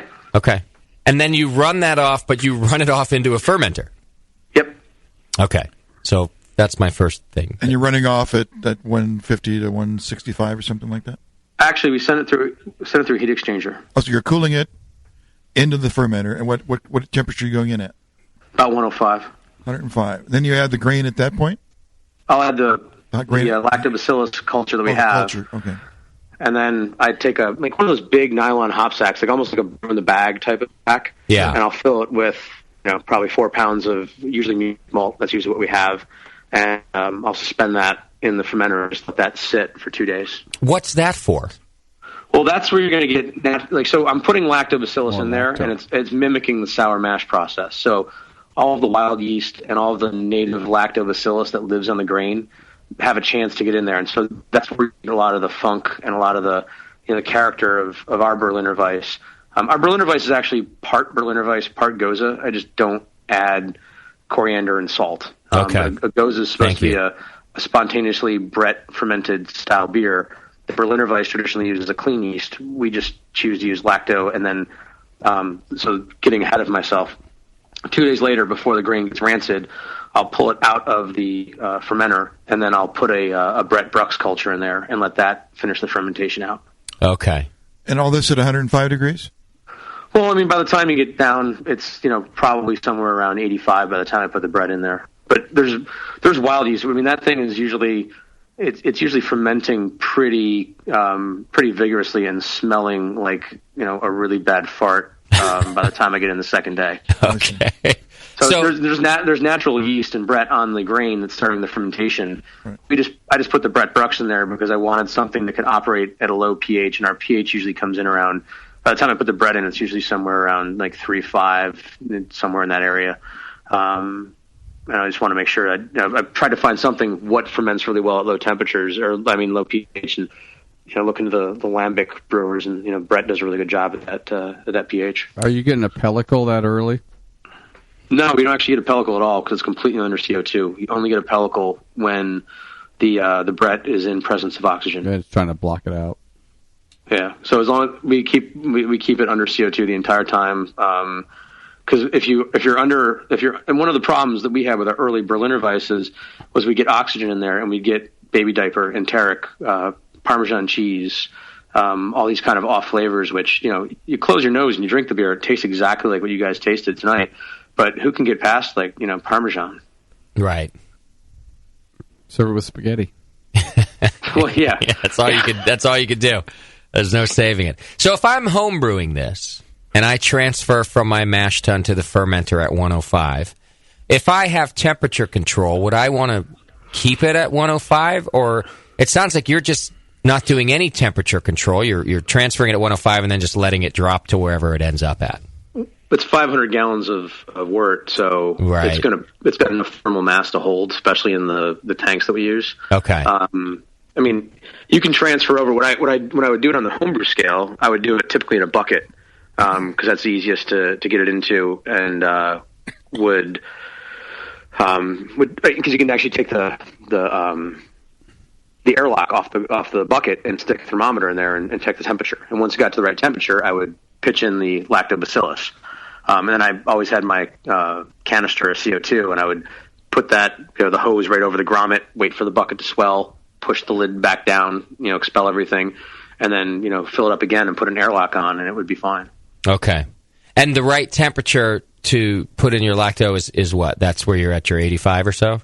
I mean, Weight Labs says even, as far down as 75, but lacto and bacteria tend to grow faster at higher temperatures, so the White Labs lacto has a range between like 75 and 105. Okay. And bacteria will grow up until like 121. I mean, if you have your food serve safe certification like I do, the bacteria grows up until you get to 160. So, but since we're using White Labs commercial strains, we generally put it in about 105, which seems to be a good temperature for it to grow. I mean, I've done it as low as 70, and it's been fine.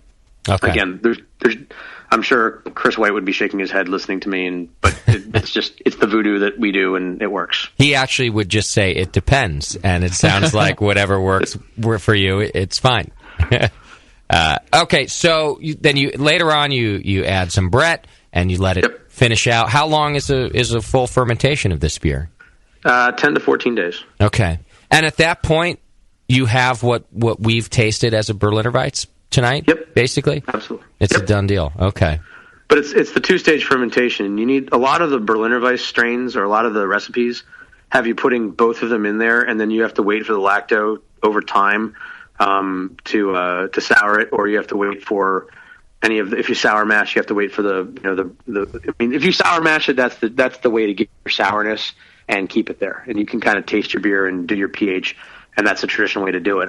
I can't do that because I can't heat my mash tun. Now, when we do some of our other beers, we will sour mash in the kettle, and I will boil the beer and kill all the souring bacteria and add my hops and do that. But I'm taking advantage of the fact that I've got a 600-gallon mash tun and a 500-barrel fermenter, and I'm just running it straight into the fermenter and sour mashing the fermenter. Okay. And what is the pH that you're looking for approximately for a sour mash? I don't know. I don't really check.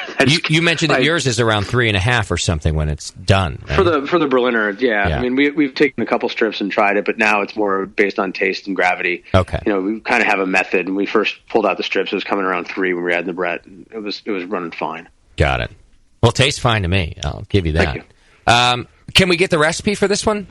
Yeah, sure. Okay. It's I'll just give you the percentages because that's probably the easiest. That's fine. Yeah. It's 42% Pilsner malt, 33% wheat malt. Flaked wheat, and I guess whatever's left, 21 or 22% flaked rye.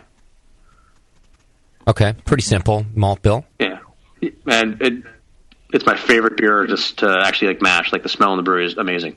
So that's what goes into the mash tun. This doesn't count the grain bag that you're putting in the fermenter. Yeah, because the grain bag, you're basically just taking the wee beasties that live on the grain and introducing them to your wort. I mean, not that there's not enough of them already in there from mashing. It's just it was something that we did in order to, that's probably voodoo. We probably don't need to do that. I probably don't need to add the Brett, but I do anyway. You just do. Okay. So for me, if I'm taking the grain recipe that you just gave me, I'm probably not going to add the bag of grain to my fermenter. I'm going to do this sourness in my mash by leaving it overnight or so.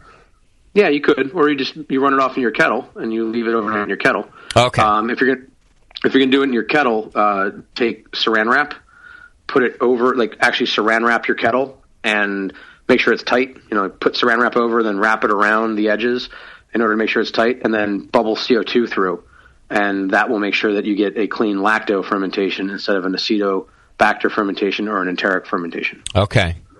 Doc, why didn't I brew Berliners a long time ago? It's such a dirty process. It's perfect. You'd fuck that up too. Right. Well, I'd fuck up with the oxygen part or something. I like the method that you're talking about. I'm actually picturing wrapping my kettle with the Saran wrap. I can do that. It's a very hypodermic process. It's like I'm getting rid of germs, and then. What am I? I'm just somehow running CO2. I'm just trying to picture on my system through my bottom spout or something. How am I getting CO2? That's what we've done. We've actually literally hooked up our CO2 connector to our kettle, and you see the Saran wrap will start to bubble a little bit, and you'll just vent it a little bit, and do it again, and you should have all your oxygen out, and should have tons of CO2 in there, and be enough to keep it anaerobic for you. And because I'm not a professional brewer, I don't have to throw a handful of hops or anything into my mash like you do? No, not at all. Just don't even worry about it. I'm not missing out on a flavor by not doing that. I don't think so. Okay, all right. I may or may not, depending on if anyone from the TTB is listening, forgotten to put hops in the mash. Got it. Fair enough. Well, there could be some preservative quality from those hops, right? There could, but I mean, you're talking 500 gallons and 14 ounces. Yeah, you'd hate to get sour. Yeah, hate for it to go bad. Right.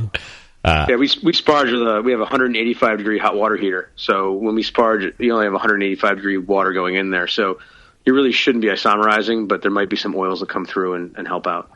And sorry, once again, what temperature are you mashing at? Like 142. Okay. Low. I mean, we do that just for fermentation or fermentability. I mean, Brett will eat whatever you got. Okay. But when this thing's done, it's usually done based on pH, and it's not done based on gravity. It's usually if the pH gets low, then we have a variation of about 3% for our terminal gravity. It would be anywhere from 1.002 to 1.006. But we haven't had any bottles explode. And trust me on that. We have or cans. All our bottles sit in the brewery, and it gets really hot in the brewery, and nothing's exploded so far.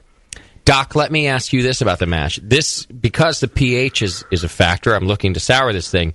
This isn't something I want to put some of the things like I usually put 5.2 pH stabilizer in my mash. I don't want to fuck with that stuff on this one, right? You don't need to, no. You want to let it get kind of funky and just let the natural stuff happen, right? Well, the 5.2 is more to get your extract and to maximize that. Oh, it is? Okay. Yeah.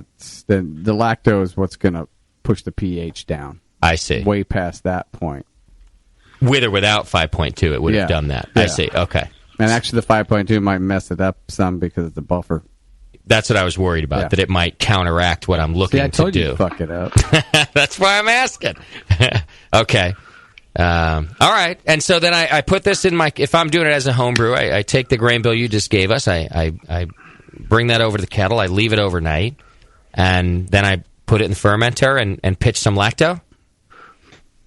If you're going to do it that way, and you have so again, the reason why we don't boil it is because I've only got an 8-gallon, or I only have an 8-barrel fermenter. But if I go straight into my mash tun, I can make 15 to 16 barrels at a time. Okay. And because I'm not boiling, my brew day is 4 hours. If I boil, my brew day is 8 hours. Because one more vessel to clean, I have to heat everything up, all that kind of stuff. So I love brewing Berliner, especially in the summer, because I don't have to, heat up the brewery.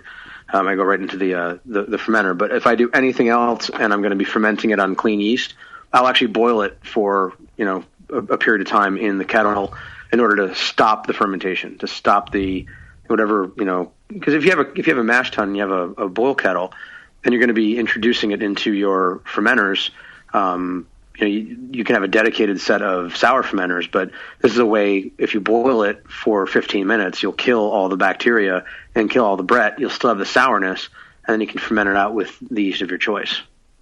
But if I don't want to boil it, and I'm just leaving it to sour, you're saying I don't have to pitch anything. I just have to then put it in a fermenter from the kettle, and everything I need for it to turn into a Berliner is already in it. It should, yeah, Okay. it should. I just put the yeast in there because I want to get it out in 10 to 14 days, and it works. I see. But it probably, if I was a home brewer, I wouldn't pitch anything in there. I would just run it off into my fermenter, let the yeast naturally do it, because any wild yeast typically has an alcohol tolerance to like 4 or 5%. So it should be able to ferment everything out without a problem. Got it. So not only so I get to skip boiling, I don't have to fuck with a yeast starter or anything else. It has to be clean. I get to leave it sort of dirty, and then it's just done after 14 days in my fermenter. Berliner Weiss, where have you been all my life? This is perfect. I should have listened to Icky a long time ago. I'm sure he described this. I just never listened to that guy, and I could have been doing this all along. And now this is your most popular style, Scott. Yes, it is. I love it. So I don't need to know it. The listener. That's the whole recipe. The grain bill you gave and the process we just talked about. That's that. Yep. Wow. What a piece of cake. Pretty straightforward. Well, I almost feel like this is not useful, but if you do need a place to keep your recipes and manage your brew day, go to beersmith.com right now. You get a free 21-day trial of the brewing software. Even for, I guess, a beer as simple as your Berliner Weiss, you do still want to take notes on how it went and what happened, and you can do all of that over on the Beersmith brewing software. A free 21-day trial, so you don't have to take our word for it, but we all use it. And just go to beersmith.com and check it out and punch in the recipe. Even by percentages, I think you can put in there, and it will calculate out what you need for your system. I'm reading out of Beersmith right now. Perfect. That's where I gave you the recipe. It's version 1.4 or whatever. I haven't upgraded yet. Oh, you got to upgrade, man. The new one's rad. It's awesome. I'm lazy. You and me both. Okay. Well, it was a fantastic beer, and let's go on just quickly. We're running out of time because I got to do our Brewcaster Challenge update here, but I just wanted to mention the pumpkin porter we have in front of us. What can you tell us about this other beer that you vowed never to brew? Well, again, we had Dan Brett is our sales rep, and he was out at an account, and the guy said, "I love your beers. I want 25 kegs of your pumpkin porter." And Dan came back and said, I just had someone, or pumpkin beer. And Dan came back and said, an account just asked for 25 kegs of our pumpkin beer. And I was like, we don't make a pumpkin beer. He said, they want 25 kegs of our pumpkin beer. We make a pumpkin beer now. Yes, we do. Yeah. I like the sales guy. Yeah, he's a smart guy. Yeah. So it's a brown porter base. I wanted to do something that was going to be drinkable. I mean, we've got pumpkin and imperial or pumpkin and Weyerbacher's imperial pumpkin around here. So I wanted to find something that was a little bit more sessionable. We did a pilot batch, which everybody in the brewery agreed was an absolute knockdown, hands down, awesome brown porter, but it was not sweet enough. So we had to add a little more crystal malt in order to sweeten it up, in order to complement the pumpkin spice. But the 4.5% brown porter that we had, we actually get canned pumpkin puree, put it in the mash so that we can call it a pumpkin beer, because the TTB requires you to use pumpkin if you're going to call it a pumpkin beer. Okay. And we actually used a flavor extract because I didn't want to. It's great at being a home brewer and getting a certain vial of Ceylon cinnamon and fresh ginger and grating that and putting it in there. But there have been times when I've been force carbonating a keg and left it in the back of the walk-in for 4 days at 30 psi and came back to an absolute Mount Vesuvius. So because I'm a little ADD when it comes to this stuff, we went with flavoring because putting the same amount of flavoring every time tastes the same and it's consistent. Okay. An interesting thing about this pumpkin beer that I've not tasted in another one is it has a little bit of a cola flavor, like Coca-Cola, which is nice, and coffee. Yeah, there's a little coffee, which really kind of rounds out. You don't get that sweet spice in your face thing. It's just a little more complex than that too. Coca-Cola's really secretive about their recipe. They should sue you because you're kind of close, like you're onto something with that cola flavor. It definitely does. Yeah. I don't know if you've done just the right combination, but it's close, man. I feel like it's a brown malt base, is what it is. Yeah. It's 40% brown malt is our base malt for that. The brown malt really comes through. Yeah, very manly pumpkin beer. I don't know many girls who would like. We like the cinnamon and the nutmeg and the girly crap, and this is not that. What's an example of that kind of a beer that the girls like? The Buffalo Bills, your typical run of the mill, the spice forward. Yes. Yeah. No, this one's got some balls to it. It does. Bevo's right. It's very masculine. Sam doesn't like pumpkin, and I think that he might enjoy that. I mean, he's not very masculine, though. Well, that's a good beer. A good point. Yeah. That's fair. Okay. There's pumpkin in here. Pumpkin. Yeah, the brown malt does really come through too, doesn't it, Tasty? It really does. Yeah.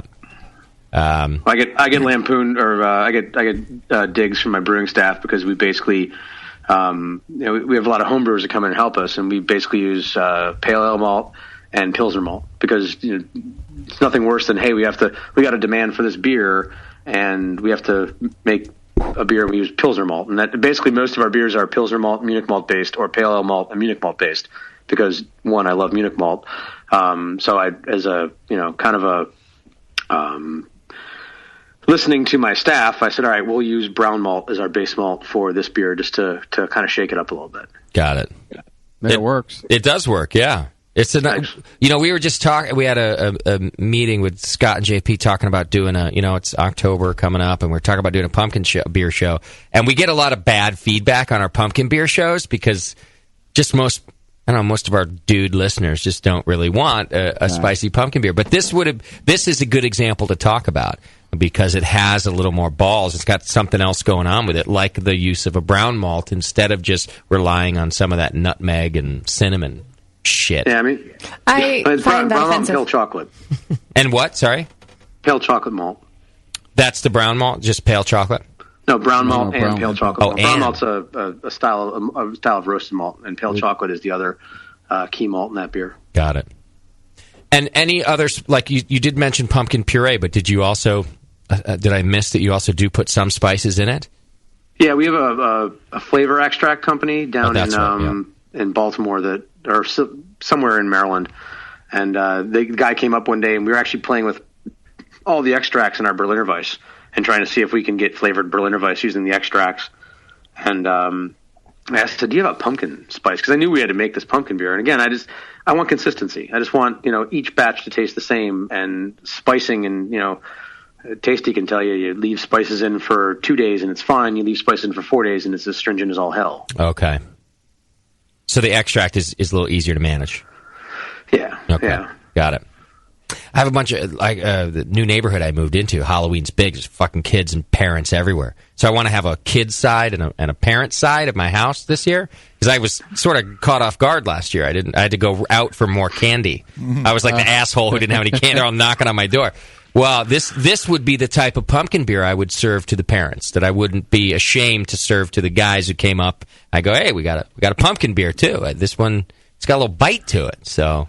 It's a good style. We have a kegerator at Halloween in our house, and now people know that I'm here, and so we get a lot of angry parents if I don't have beer outside now. Right, I bet. That's what I'm afraid of after this year. If I do the parents' side, I got to do it every year. I'm gonna be pissed, or just move. I'm hoping to get some. It gives you a lot drunk. of leeway with your neighbors, man. That's what I'm thinking. Like I want to get some parents drunk this year, and I'm feeling. Like I already have the big green Volkswagen with the Brewing Network logo parked in front of my house all the time, so they're all curious. They just stare at me weirdly. I'm hoping that a little Halloween time, I feed them some beer, they're going to get it, and it's going to help me. They also see you never go to work. Yeah, they're like, we don't even know what that fucking kid does. He walks out in his underwear every now and then and gets something out of the Volkswagen. That's it. Bends over and gets the paper, and I can see his ass.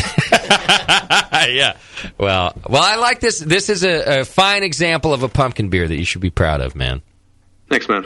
So before we run out of time, I just had a couple of things in my notes here that I have to ask you about. If I wasn't so concerned about getting beer information to our listeners, I'd have spent the whole interview on this stuff. But let me just start with this. Apparently, you had a woman ask us if you had a basement in the brewery. I think she was maybe hanging out at the brewery because she couldn't find her friend who was flirting with one of your employees. Do you know what story I'm talking about here? I do, actually. What happened? Well, we were sitting at the bar, and she just came up and asked if we had a basement, and the bartender and I kind of looked at each other, and we knew they were talking about our one of our employees. He's we affectionately call him one of our man whores. And I mean, the girl in question was had been at several events of ours, and we said, "Well, we have a basement, but I just shut the door and I turned the lights off about 10 minutes ago. So if they were down there, they're now stumbling over each other and don't know how to get out." So she said, "Can you please check?" And I went down and I checked, and no one was down there. I mean, I was actually, and of course, as I'm going down, the bartender's like, "We want video. We want video. We want video." Yeah, if you're going to find something, let's get it on video. And I'm of course going downstairs, stomping and making as much noise as I can. So if there's somewhere in the basement, they'd hear me. And there was no one down there. So we told the girls, like, no one's down there. And finally, like, "What kind of car does he drive?" I'm like, Subaru Outback. And about 3 minutes later, you see him walking, doing like a slow walk through our windows. He came in, and all the guys stood up and just gave him, a standing ovation. And he was all sheepish and everything like that. They're out in the parking lot, and the neighbors, not the neighbors, but the friends, interrupted them with what they were doing. And in the Subaru Outback, that's where they found him. Yeah. I like this guy. Can I ask this? Was the victim in question, not the friend asking you, but the participant? Was she a mess, or did he do well? Doesn't matter. I'm 39, and she's probably about my age. Our employee is significantly younger and gets a lot more tail than I do because I'm married, and that's what I have to do is sleep with the same wife for the rest of my life. So right, you have no choice. But he went for it. I would have done her, Okay, all right, good to know. I'm just trying. There's a gauge here. I have to know, because it helps us know is the bartender in question, was he really hammered, and so it didn't matter, or are his standards more like Schumann's? Well, he's a man whore. I was just gonna say, I immediately flashed back to that Havasu year where Schumann was hanging out with the girl who looked like Monica Lewinsky. Yeah, that was every year. Well, okay. Obviously, this guy likes to give the tour of the basement. He was, except that he gave the tour of the Subaru instead this time. I think he would have demurred and not done it, but she told him, "I'm too much. You wouldn't know what to do with me." And so he's like, "Well, bring it on." The man whore and the whore. I love it. And the plain old whore. No, the coog whore.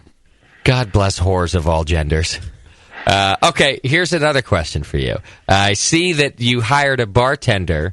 Her sole qualifications, if I'm reading this right, were that she walked around a beer fest with beach balls under her shirt and got in trouble for it. Absolutely. And we have a huge beer fest right in town. It's actually 3 blocks from our brewery, the Lansdale Beer Fest. And it's awesome because the first year we did it, we actually ran out of beer, and I told the organizers, like, I'm going back and getting 3 more kegs, and you guys are paying me for this. And we just restocked because people were all excited to have us there. And one of our bartenders, she's our resident Brit, and she's absolutely fun, brings in a crowd, makes people smile. But apparently she got really, really drunk at the beer fest. Yeah. And put beach balls. Now, granted, she's very well endowed to begin with. Okay. And she put beach balls, and I'm talking about beach balls. These are like standard beach balls. Wow. And so at a staff meeting later, the aforementioned gentleman who made the slow walk from the car and got the standing ovation, he had a picture of her on his cell phone in the beach balls, like with beach balls in her shirt. He's like, I know you. You're right here. I remember you from Beer Fest. I have you. Yeah. And apparently the segue after she was the only complaint that anyone got from to the police department was that there's this really drunk woman wandering around with beach balls in her shirt, and she went to another bar and started dancing on the bar and got thrown out because she was knocking glasses over. And so when she came in to interview, we're like, yeah, we'll hire you. Come on in. You'll be great here. Yeah. I can understand the dancing on the bar, but by the way, since when is putting beach balls under your shirt illegal? And calling the police. Yeah, that's weird. As I go down some of this list, Scott, I think you're going to end up with a bunch of weird people lining up at your bar for a job this week. Where's the girl with the beach balls, man? I have another one of one of your most valuable employees showed up, and his name's Russ. It's in my notes, so I'm just going to give it out there. His only skill when he showed up was that he was real good at holding shit. Absolutely. What does that mean? Yeah, what does that mean? And you hired him. We were brewing. We weren't brewing at the time. We were just building the place out, and so trim had to be caulked, and drywall had to be spackled. So he showed up. He went to another brewery down the street, Prism, and wanted to volunteer. And they said, we don't have anything for you, but go find round guys. So Russ came over to us and he said, hey, I want to help you guys. I'm like, well, can you put up drywall? No. Can you spackle? No. Can you caulk? No. What can you do? I can hold shit. All right, great. I have to get this ladder. Here, you hold this stuff for me. And for like a year, he would wind up, following me around, and I have to replace lights, or I'd have to do plumbing. And, he was the guy that had all the tools that I needed. And I would just, Russ, I need the wrench. And he would hand it to me. And then he learned how to brew, and he did all of our cold side stuff. And it wasn't until he got a big boy job, and he's a CDL, and he has a hazmat license and can drive all kinds of trucks and stuff like that. That scares me. And exactly. And he got a big boy job, and all of a sudden we lost our best cellarman. And I was like, we were like, for like 2 months we were struggling to get stuff out the door, because he's the kind of guy that you said, go and clean this keg, or go and clean this fermenter, and he would come back and he would ask you all the pertinent questions. Like, not one of those guys who's like doesn't know what he's talking about and just wants to, he knew the right questions to ask, and he knew the qualifying questions, where sometimes I'll say, hey, go make a firkin, and then I'll come back, I'm like, I have this primer of sugar, you didn't put that in there I didn't think I needed that. See, he knew all the right questions to ask. Got it. And when he went to a big boy job, it was like, but it's funny. I mean, he's a cool dude. Whenever I'll send him over to Keystone Homebrew to pick stuff up, and I'll call Keystone and I'll say, hey, look, I'm sending this guy over to pick up some grain. We're low. And they said, well, great. What does he look like? I mean, he looks like a roadie for any 80s rock band. Right. And you'll know him because he'll just be standing around holding shit. Oh, yeah. I had him pictured exactly like that. Doc had already figured that out. I figured it out. Yeah. He's about 5'9", red hair, long, long red hair with a beard. And I would get texts back from people, and I'd send them out, and they'd say, "Good description." Hey, you must be Russ. And who dressed you? Yeah. Oh, that's great. It sounds silly for a guy that's good at holding shit, but when every company kind of needs that guy. Like, what do you have nothing specific for him to do, but there are things for that guy to do. Right. Or you could just go to Home Depot and buy a tool belt. It might have been cheaper, but less fun. Fun, definitely. He got to hang out with a soulless ginger for a couple years. Yeah, and I guess a tool belt wouldn't learn how to brew ever. Correct. Correct. Actually, we registered a beer name called Soulless Daywalker. Perfect. And you actually registered it. We registered it with the TTB. So God bless we you. have our resident ginger, Bill McGeaney, is responsible for creating a hoppy red ale that may or may not contain ginger. Perfect. Do I get free cases of that for life then? You should. You should. All right, here's a couple questions from the chat room. One of them, just to go back to the Berliner real quick. Eagle Dude wants to know if without a boil you have any issues with DMS in the Berliner Weiss. I'll tell you, it smells like a skunk's ass for 2 days, but no, we don't really get much DMS. Does somehow the yeast scrub it out? I don't know. I mean, I would love to be able to, channel, Charlie Banforth and give you the answer, but when you guys smell it and if you're not getting DMS, it's not. I don't really know what to tell you. Okay, that's fair enough. A guest in the chat room wants to know. How do you fare with brewery, with seemingly kind of behemoths in your area, like Victory and Yards and Trogs and all that? Do you find it difficult to get your beer on tap? The only difficulty getting on tap is there are our distributor has a 2.5 minimum, so that's the only difficulty is getting on tap is that we have to sell 2 halves to an account, which when we're starting out, it's been rough. Everybody wants a sixtel. But our distributor is not going to drive, 25 miles from their location and drop off a sixtel. So you either have to, tell them, hey, talk to the sales rep from the distributor, and they've got all these other great beers like, Ballast Point and Coronado and the Chamonix Creek, and, generally a sale gets made. But for the most part, we aren't going to be in every bar, and we can't be in every bar. So if we have trouble getting on tap in our local area, we just wind up expanding our area. And expanding our distribution, and it winds up, we finally find the right mesh and the right mold. But in terms of like the Yards and the Victory, how we fare with them, I mean, those guys are actually. I was on the phone with Tom Kehoe about 4 days ago, just talking about a brewery, question. Yeah. So we have problems, every once in a while with. Nobody's really stealing taps from each other. It's not really that. Okay. It's more of just just trying to make a name for yourself because in Philly, I mean, Philly's like, they always say in New York, if you can't make it here, you can't make it anywhere. And Philadelphia's kind of the same way. If you can't make it in Philly, you're gonna have trouble. But it's a really demanding draft market, and it's a very good draft market. But you have to really have your stuff together. Even though you guys aren't necessarily competing for taps, I'm sure that occasionally in smaller places it does happen where they'll take another brewery off to put you on. Do you ever get a phone call about that from another brewery that goes, "Hey, I heard you"? Not usually. I mean, it's most of that stuff happens at the distributor level. I mean, we're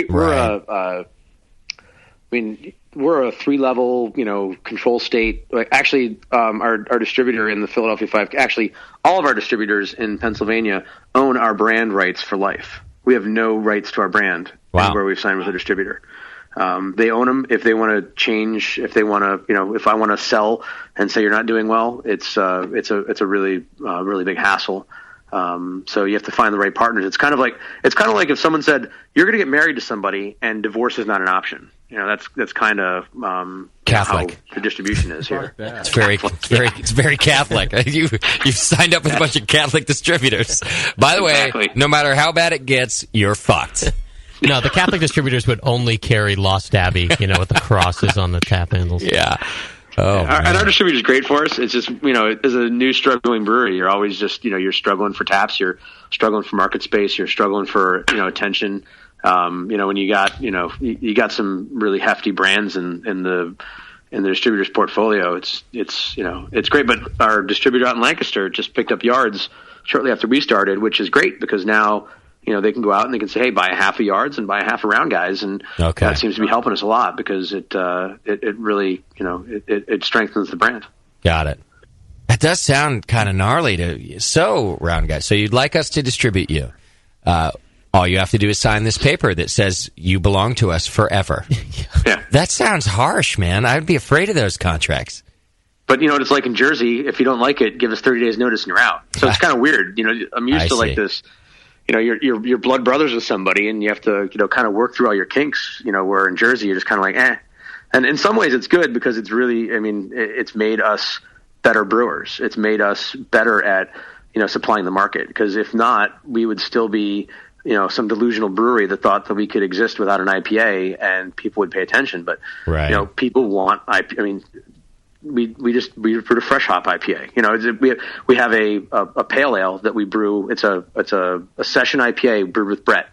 And people love that too. I mean, now our portfolio has switched where we're probably 40% hoppy beer heavy, where when we started it wasn't, but that's what the market wants. And if it wasn't my distributor who was saying you cannot leave, right, and slapping upside the head and saying you've got to make beers that people want to buy, then, you know, it wouldn't have led to the success we have. So it's a double-edged sword. You know, you're locked in for life, but at the same time, you learn a lot more about the industry really quickly.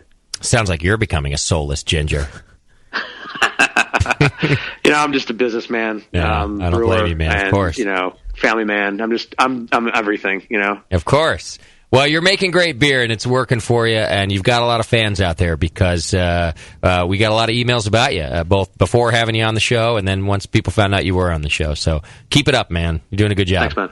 All right, it's Scott Rudich. He's from Round Guys Brewery in Lansdale, PA, and what is it, roundguys.com, right? Round Guys Brewery. RoundGuysBrewery.com. Go check it out. You can find out, where you can get the beer and where they're distributed. Are you outside of Pennsylvania yet at all, Scott? We are launching in Jersey in the next week or so. You are? Okay. Nice. Why Jersey? Why is that the spot you picked? Well, if I want to go out to Pittsburgh, it's a 5-hour truck drive, or you have to come pick up. Jersey's 45 minutes. So it was kind of let's cross it. For us, I need people that are going to come and pick up our beer. I'm actually from Buffalo, and I looked at distributing up in Buffalo because my dad has given me a ton of money to build this brewery and would really like to see us on tap. Right. Just want a goddamn beer out of the thing. Yeah, but now I got to deal with Victory and Southern Tier and these, big breweries that, drop beer out at the distributor for, prices that I can't touch. So I see. I need to get distributors that can come drive a truck, pick it up at my place and get it out. And if I get enough of those, then I can afford to, send some beer out so my dad can walk around town and say, hey, my son's beer's on tap. Right. I like your philosophy, man. You're outsourcing the delivery to your distributors. This is good. This is a good move on your part. Hey, gotta do what you gotta do. Yeah. All right, Scott, thank you for all the info. Thanks for sending beer. And I hope some of our folks brew your Berliner Weiss because it's pretty badass, man. I'd like to taste some listener Berliner out of it. Cool. Cool. Thank you for being on the program, and I hope to see you in Philly, man. Absolutely, man. Cheers. Take care. See you. There you go. Scott Rudich from Round Guys Brewery sent us some good beer, and it sounds like the kind of guy we want to get drunk with, I think. Yeah, and I think he would want to get drunk with us or anybody else. I mean, I'm glad that we did the Tame... Yeah, exactly. I'm glad that we did the Tame show so we could get the good information out of him. But I feel like we're missing out on the other show. Yeah, you got to come in studio, Scott, and then we can have the no information show with you. Right. Oh yeah. I think that's our next show with Scott. We get him down here and we just start drinking. It would be fun if somebody out there wants to brew this Berliner and then send it in. It'll last for a while, and we got some extra bottles of Scott's stuff, and then maybe we could taste it side by side. It'd be interesting. That would be good to do. Take his recipe down and see what you can do with it. All right, we're going to take a quick break. When we come back, it's our Brewcaster Challenge update. Plus, we got some beer news. We're going to bet on who's going to win the Brewcaster Challenge. All that and more. 888-401-BEER. We'll be right back.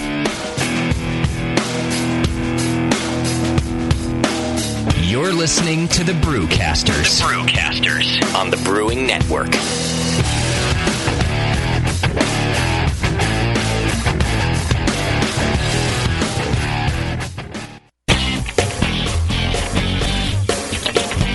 Williams Brewing announces their first customer recipe issue since 1991. This free 64-page catalog includes 27 of the best home brewing recipes submitted by their regular customers. Best of all, this paper-only catalog is free for the asking. Just go to williamsbrewing.com and click on the free customer recipe issue link. This offer expires October 18th. While you are on the site, check out some of the latest exclusives like the Williams Oatmeal Stout Malt Extract, the Big Oxygen System, and they even have their own line of precision hydrometers. Go to williamsbrewing.com to browse their vast selection and enjoy their famous customer service. That's williamsbrewing.com. Orders placed by 4 p.m. Pacific Time weekdays ship the same day. Brewing is easy the Williams way. Did you you know, the Brewing Network's very own Code Right and Fool's son, Ryan Wolf, has opened a beer mecca in Missouri. The Wolfbrow House of Beer has hundreds of beers from all over the world and is conveniently close to I-70 in St. Peters. Free tastings, Saturdays 4 to 6 p.m., featuring special guests from local breweries. The best build-your-own six-pack around, with every style represented. And kegged craft beer available for your kegerator, too. There's always something new at the Wolfbrow House of Beer. New and hard-to-find beer every week. No two visits are the same, just like passing out at the Rat Pad. Hi, this is Ryan from Wolfbrow House of Beer. Mention the Brewing Network when you stop in for some cool free stuff. Mention JP for a swift kick in the ass. The Wolfbrow House of Beer. Beer with personal service from a member of the BN Army. This is Code. Visit my son's shop or I'll yank the BN website down. www.wolfbrow.com.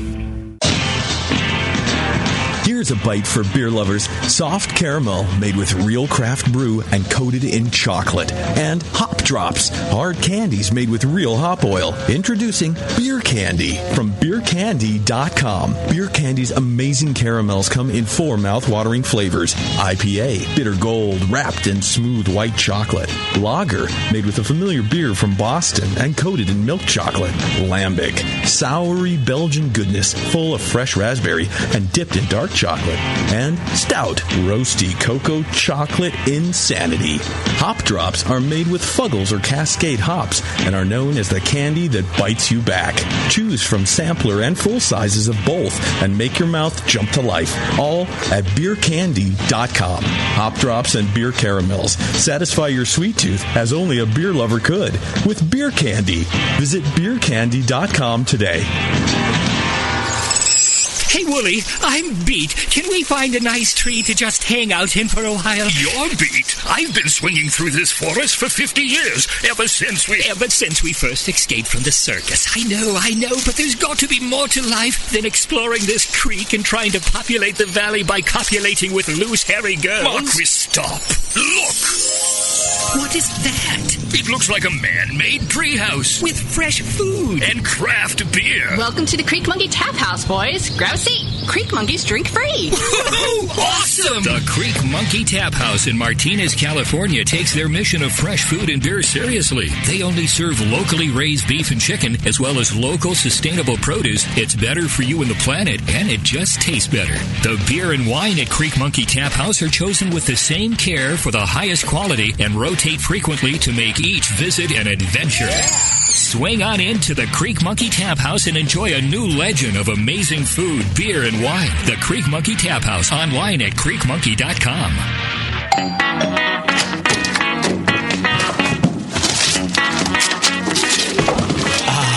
What'd you get? More brewing ingredients? Yep. You know what I love about Brewmaster's Warehouse? The $6.99 shipping?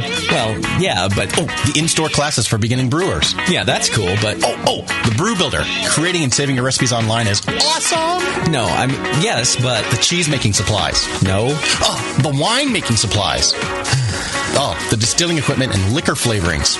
All that stuff is awesome, yes, but what I really love is that the guy who runs it is totally hot. And that Brew Builder software is awesome. Oh, yeah. Brewmaster's Warehouse brings you flat rate shipping on great equipment and ingredients to make beer, wine, cheese, and spirits at brewmasterswarehouse.com. And if you're in Georgia, stop by Brewmaster's Warehouse Monday through Saturday from 10 to 6. Visit brewmasterswarehouse.com today because it's totally hot. Oh, yeah. Wait till you can pour it out of your own kegerator. Yeah. I mean, your friends will look at you with awe. And it's just hot. It is? It's so super hot. The home of live beer radio. TheBrewingNetwork.com. Because like beer, radio shouldn't suck. You're listening to The Session. You're listening to the Brewing Network. Because like beer, radio shouldn't suck.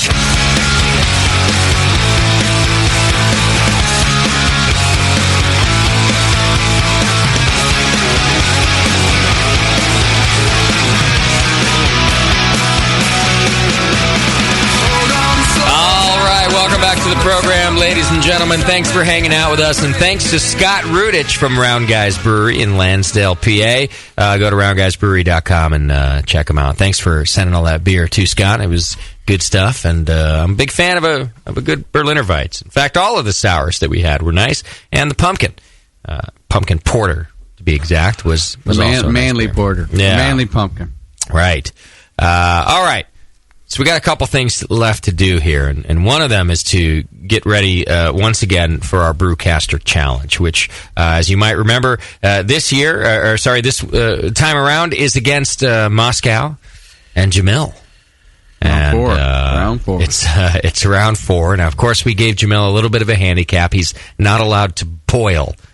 You could do everything else, but he's not allowed to boil. So at this point in time, they both Moscow and Jamil should have brewed their beer. We're going to talk to them a little bit, and then what we'll do is actually bet and place our bets on them. Then we'll go more into depth. I don't want to get every detail about their brew day before we place our bets, because that's an unfair advantage. Hey, Jamil, you with us, buddy?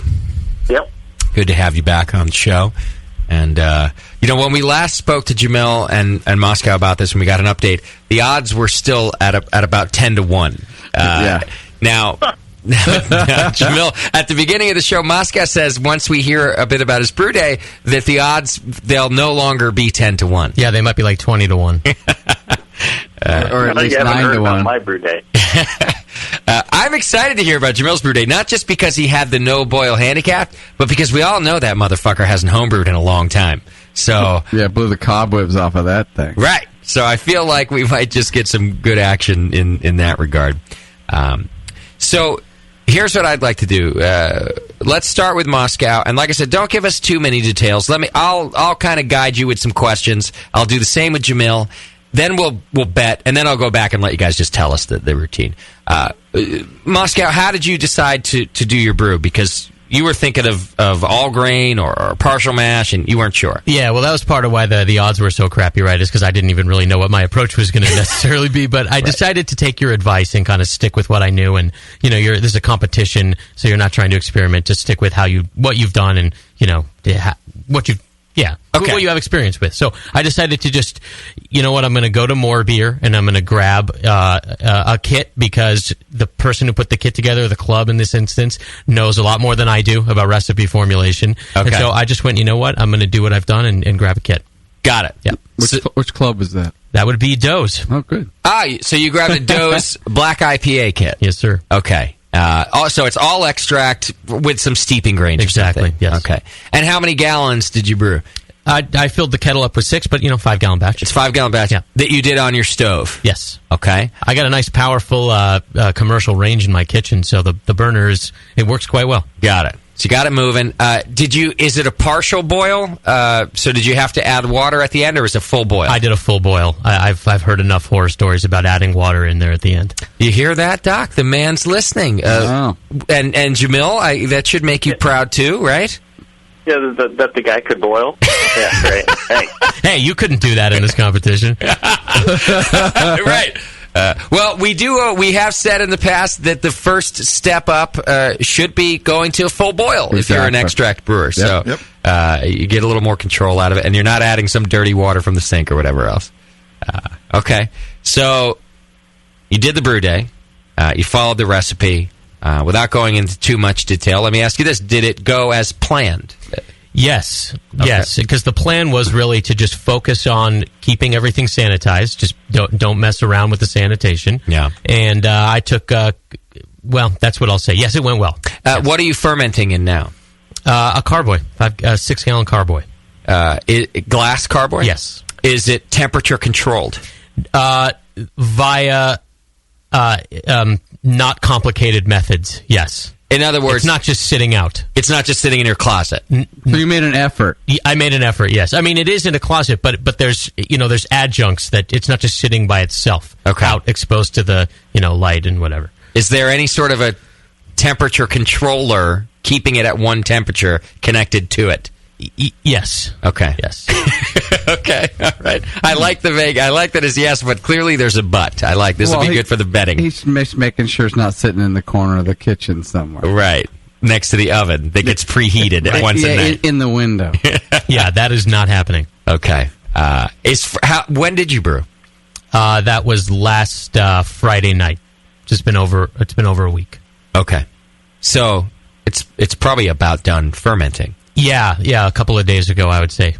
Did you take like a original gravity and you know what your final gravity is supposed to be and things like that? I took a reading of the original gravity and I know what the target for the final is. I have no idea if I'm close or not. Okay. You haven't checked it yet? No, because I've been out of town and I took Doc's statement from a couple weeks ago to heart that you can just leave it sitting on the tube, for a long time, right? And which surprised me, but it's just kind of been waiting for me to get back to town. I mean, necessarily a long time. Well, I'm not going to wait a month. We're talking about 2 weeks, so. It makes a difference, yeah. No, a few days, and if it's, as you say, temperature controlled to a point, you're fine. Okay, good. Okay.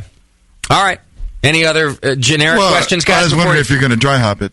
Yes, absolutely. Okay. Per the recipe. But you haven't done that yet? No. That'll happen as soon as I attend to it. I literally was on Interstate 5 today. Okay. Coming back for the show. So. Got it.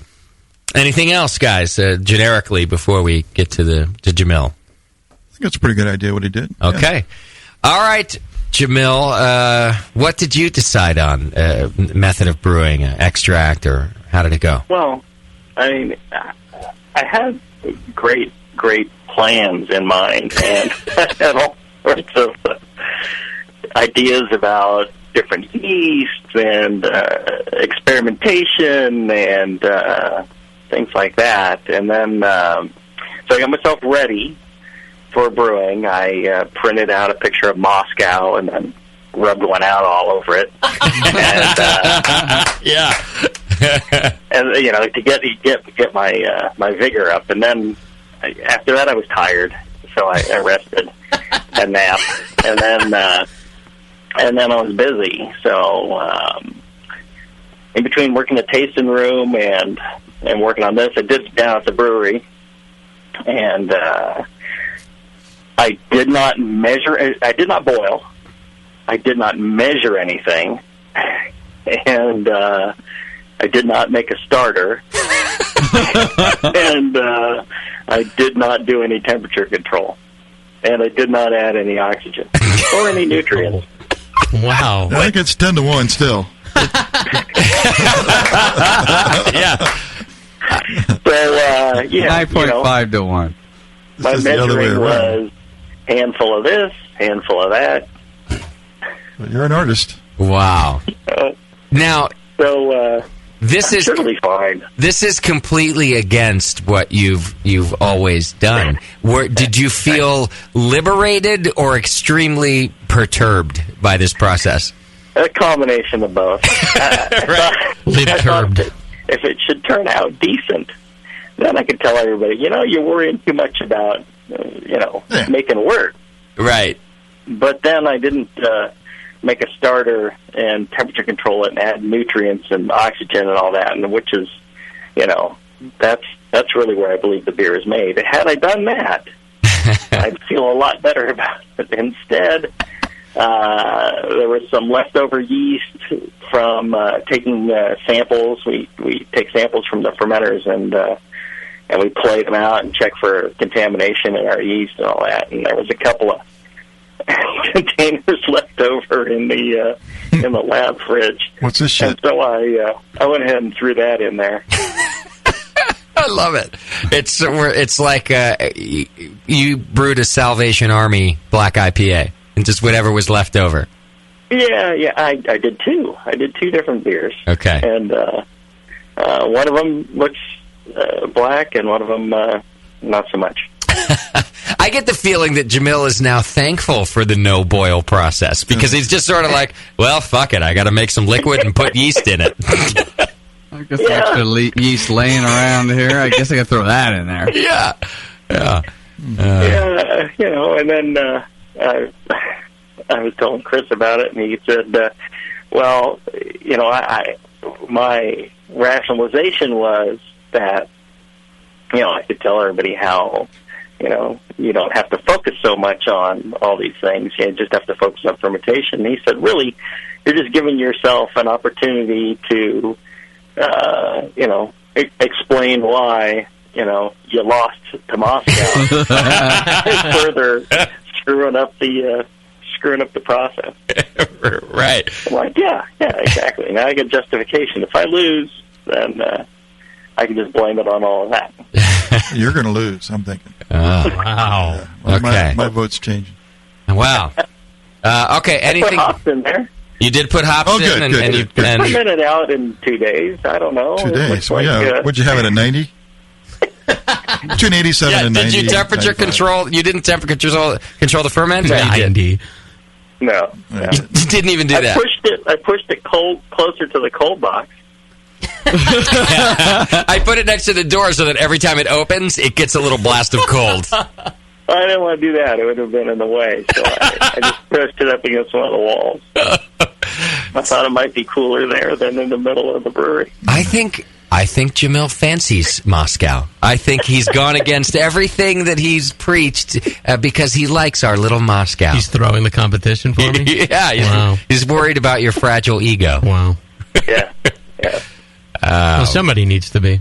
Yeah, nobody else is going to do it. Well, what if he still wins? That's going to stomp you and farther into the ground. But see, that's the Jamil that I know. He is a compassionate and loyal friend who, if it just so happens that he gets to dominate you, that's also awesome.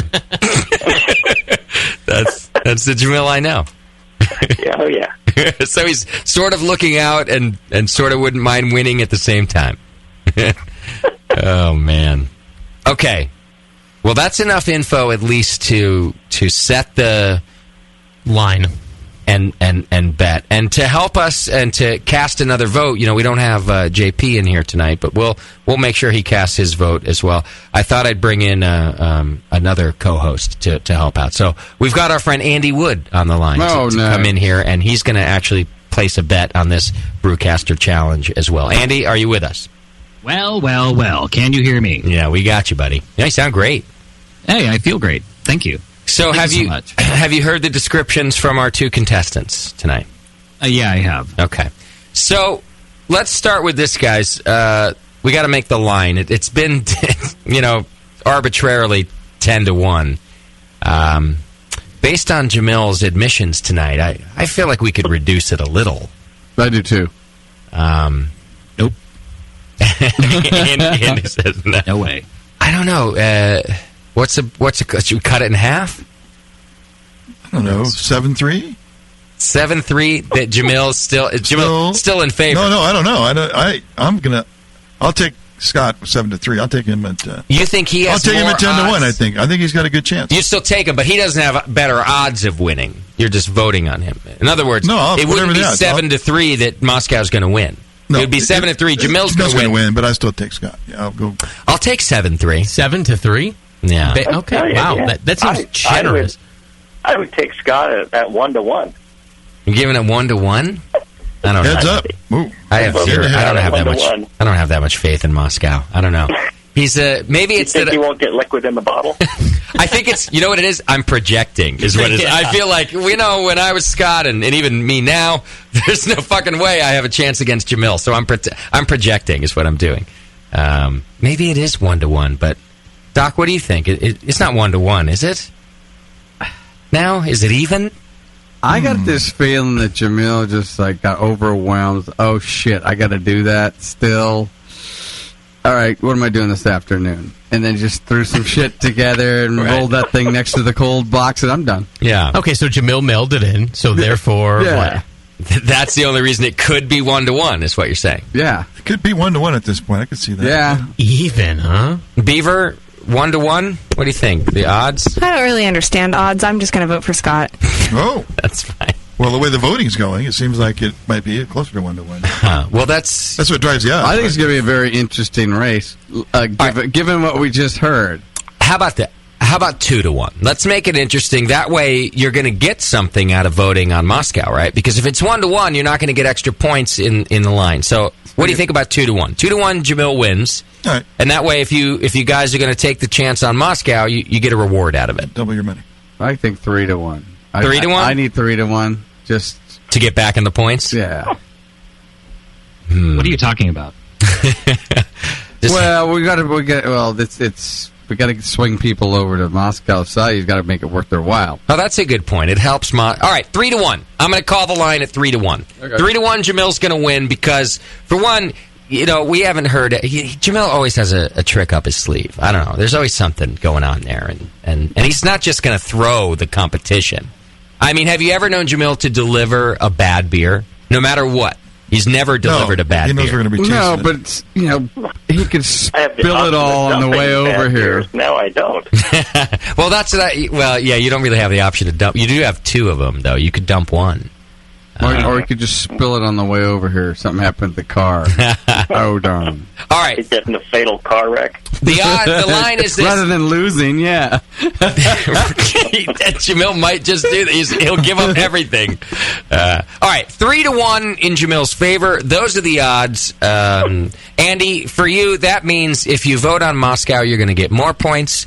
If he wins, if you vote on Jamil and he wins, you'll get less points. And so on and so forth. Yeah?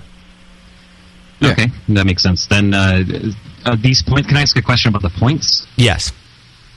Okay, can these points be redeemable? I mean, are they redeemable in the Brewing Network Sky Mall, or is this something that I would use for something else? You would use them in your own personal Brewing Network Sky Mall account that only you have access to. Yeah, but there's is no that cash still value. in construction? Yes. Yeah. The Sky Mall, I mean. Or is it more of a walking mall? It's a Sky Mall, and it's right next to the blow-up dog bed that hides underneath your own bed. Oh, I like that. Okay. Yeah. Okay, so I'm ready with my vote, but I'll let everyone else go first. All right, we'll go with Tasty because I think he's already cast his vote anyway. But what do you think, Taste? Yeah, I'm going to side with Moscow on this. He's sort of a underdog, and certainly I liked his regimen, the fact that he stuck with his normal brewing process, and right. Obviously upped his game with temperature control of some sort. And he's pretty smug over there. He's got that sort of like Cheshire Cat look about him. It sounds like you're choosing the brewer that cared. Yeah, the other guy that gave a shit. Yeah, that's what I go by. Yeah, that's it. Yeah, that sums it up. No offense, Jamil. Yeah, no. None taken. Right. All right, Bevo. Scott. You going with Scott on this one? Any reasoning behind it? Just hoping for the best, or do you really think he can do it? I want to know. I have faith in my team. Okay. Yeah. The team. All right. Team Moscow. Love you, Beef. Doc? Well, with all this new information, it's making it really tough. Yeah. And Moscow's definitely stepped his game up. And Jamil stepped his game down. Jamil fell off a cliff. Right. Okay. I'm still going with experience. I'm going with Jamil. You're sticking with Jamil? Yep. Okay. That's what it is, just experience. Before listening to Jamil tonight, I was 100% Jamil. I mean, I figure he's going to make this incredible yeast starter, and it's... it's definitely narrowed. But he still did take... it's yeast from the brewery. Okay, it's yeast that has fermented. That went to the lab and he took like a pitch. With no label on it and just pulled it out from the refrigerator. Well, that's true too. But it could have been the contaminated sample. I don't know what it was. Who's in charge? Who's in charge of your lab? You or Beardy? We had a PhD student from UC Davis that was working. Okay, what'd she look like? He's still doing some work there, but I think Beardy pulled those pitches. Okay. Well, that brings it down for me. I was hoping it was you because was he wearing like a beard net? Well, it's not. Beardy's wonderful, but even when Jamil is tired and lazy, he's still a stickler about things. So I was hoping he was in charge of the lab. That would have reinforced my vote for him. But I'm getting nothing but negative signs here. It definitely brought the odds a lot closer. Right. Still. And really, Jamil, this vessel is just sitting outside of the cold box in the brewery? Oh, yeah. Just pushed it up against the wall there. It felt like it was 2 or 3 degrees cooler. Yeah, it got next to the cold. There than it was in the middle of the brewery floor. Right. Are you getting hot? Oh, so at what point did you decide to wheel it over there? At day 2, 3, 4? Yeah. What? I just kind of dragged it over there, and that's a good spot because I wanted it out of the way so nobody tripped over it too. And yeah, you really care about that beer, right? Are you going to dry hop? I did already. You did that at the beginning. 4 days, I went ahead and threw in a couple of handfuls of hops. Oh, with your hand? Shit. Yeah. With my hand. With the hand you were rubbing things out with? That's the only one I use. Well, my dry hop. That's my dry hop hand. I mean, you don't need to measure exactly to make some. I mean, when I make an omelet, I don't measure how many chives I'm putting in. Your experience tells you how much you can kind of throw in there. You know? Yeah. Actually, I put it in a glass. A clean glass. A glass in the tasting room because otherwise the bags are in the cold box and the fermenters were out. Out in the brewery floor, so I didn't want to carry it in my hand the whole way. I figured I'd drop a lot and make a mess, so I just shook them out of the bag into a cup, and then I went over there, and then I made a big mess as I tried to throw them in through the narrow opening of the better bottle. Did you pick the ones off the floor that dropped and put them in also? No. Okay, no. All right, good. I was too lazy to clean that up. Right. Shit. Who made the recipe at Doe's? Does it say which? It took months to make this. It was a whole. It was a club. It was a whole club thing. It took months. Yeah, participating in that. Yeah, you were there one night and everything. Yeah. Yeah, the more beer guy was like, they went through many batches before they settled on the one they wanted. It got brewed and then tested and evaluated and then reformulated. It just went months. Is it just because this is an impossible style to make well? No. It was our first test at this, and we didn't want to suck. Yeah. And everybody had an input with it, and we picked the best one and then tweaked on that one and then brewed it again the next month, and it just... It's a good kit. All right, I can't decide. I'm going to go to Andy, and we're going to come back to me. I need to mull this over because I still tend to think that, it doesn't matter what Jamil does. A good beer is going to come out of there. But Moscow, I'm starting to have faith in you. I feel like you did the right things, and you looked at it. You spent time. You cared. This feels weird.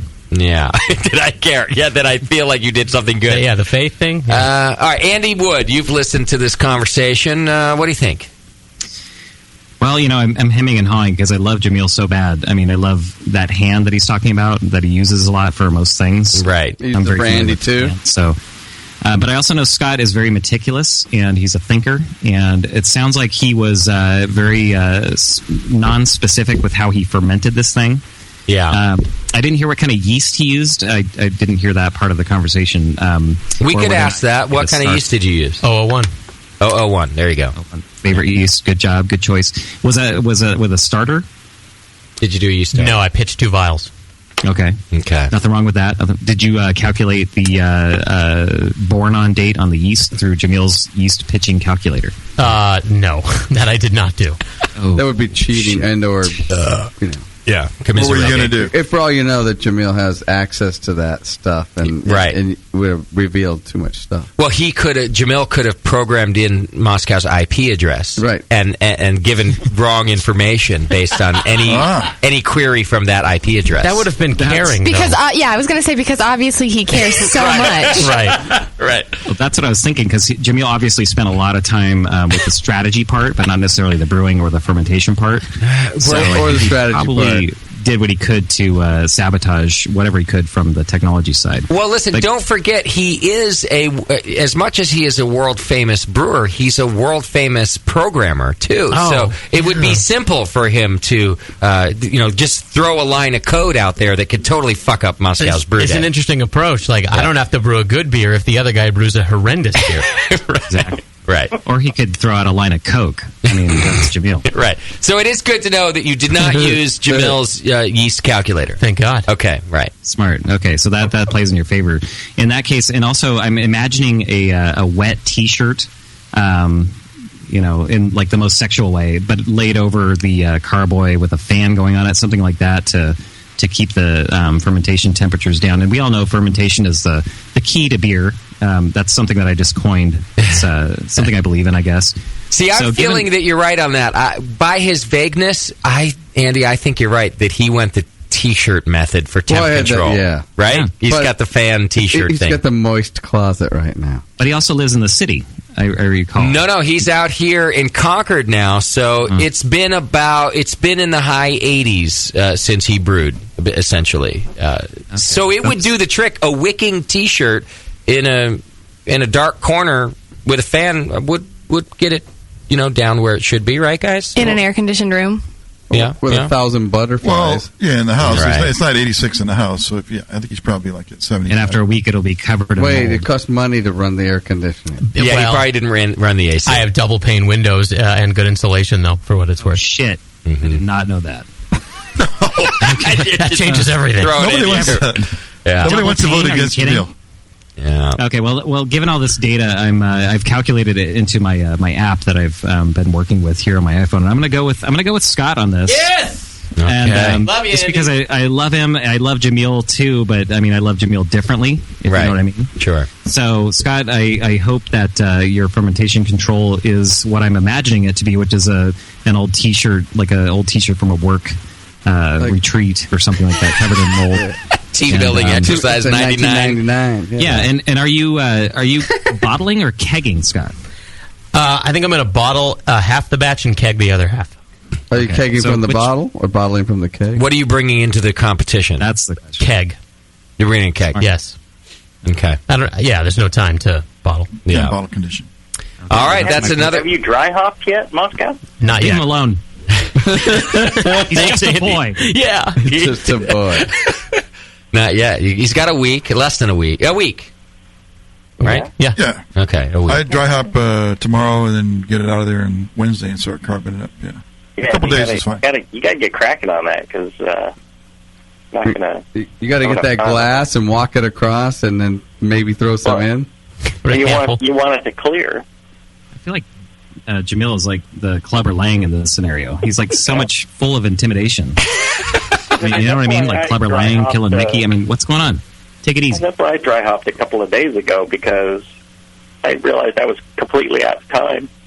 So dry hop right when you get home. Jamal, how many gallons did you brew? Worked out to be, I don't know, I didn't really measure, so it's somewhere around maybe 7 or 8. Okay. Oh, you did a big. Wow, you really didn't measure shit. All right, so right now, how do you brew without measuring? Like, don't you have to? Well, I can, it happens. Almost as good as not. Doesn't that have a huge effect on like what you put in the beer? Like, is it like a recipe? What comes out? It's no been never happen. You kind of get a general idea. Oh, jeez. Justin's really struggling with this decision here. I really am. So here's what we have. We have Bevo, Tasty, and Andy Wood, all for Moscow. Doc's the only one going Jamil on this one. All the signs. I think Doc should get some extra points for being the only one crazy enough to vote my way. Right. Yeah, what a nutcase. Voting for the owner of Heretic. The thing is that all of the signs. Makers would be given better points for people to vote on me, you see. They might. Except they did in Vegas. But that's the twist in this, and this is why odds makers make all the fucking money. This is why the bookies make all the money. Because all signs point to Moscow. But Jamil has that wild card. He's got that thing. He's Mr. Ninkasi. He's Mr. October. Right, he comes through in the clutch. He comes through in a clutch. He's Mr. October. And I feel like despite all of the hardships and lack of doing anything that he's mentioning, he comes through in the end. Let me ask you guys this question. As long as you've known Jamil, Tasty, and Doc, has anything he's ever touched, business or otherwise, failed? No.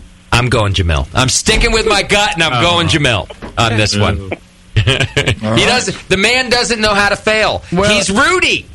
It's like he's like a more retarded Rudy. I'm Rudy. It's like the star pitcher that they find in that shitty motel with the hooker, all hungover and drunk, and they just put him up on the pitcher's mound and let him pitch. And he still throws a no-no. His name is Dwight Gooden. Yeah, he's Dwight Gooden. He's Rudy Gooden. Is who Jamil is. All right, I'm sticking with my man Jamil on that. I'm sorry, Moscow. I tried to believe in you. It's it's nothing personal, and the fact is, if you do come out ahead, my hat's off to you. Right, we'll all pat you on the back and hold you up like you're Rudy. Well, look at it. I'm not taking it personally. If I was voting, I would almost vote for Jamil. So. No, you would not never say that. Well, as your mentor, I forbid that kind of language. And the beer's not out of the fermenter yet.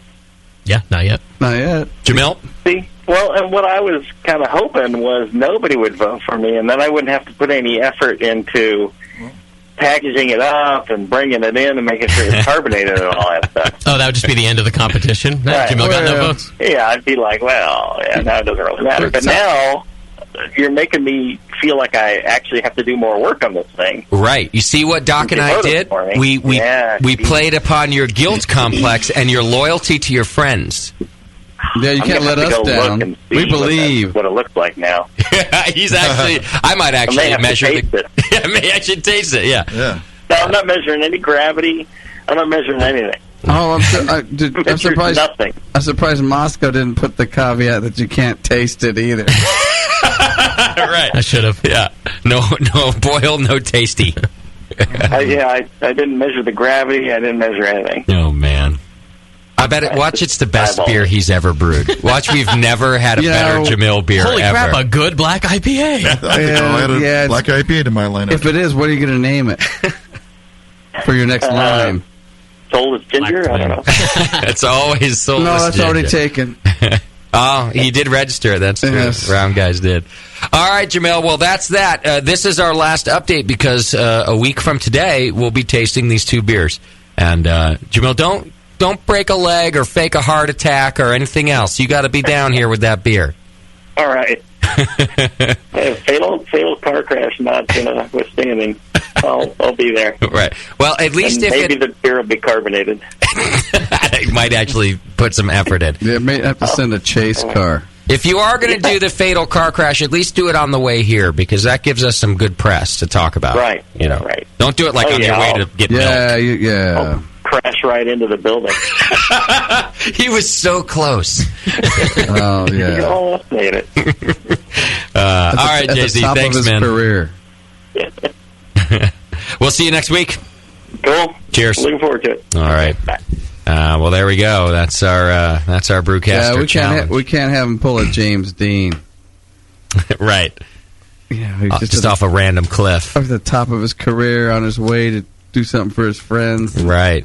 But he'll take off. I mean, I should have bought shares in the brewery and then cut his brake lines. You got a whole week to do both. Yeah. How come I'm not in first place? Why have you chosen every? You're a chick. Yes. You've chosen every winner? Correct, every time. Really? How do you know you're not in first place? No, you didn't. You picked Nate in the Tasty Nate matchup. Did I? Yeah. Fail. Damn and you never pick a loser. You missed that one. Never bet on a loser. Words to live by. Yeah. Did I really? Yeah, and also you picked JP in the first competition, and he was the favorite. So you didn't get that many points for that, and so you're on the board, but you're not. Damn. I'm actually in the lead of the competition. Really? Yeah.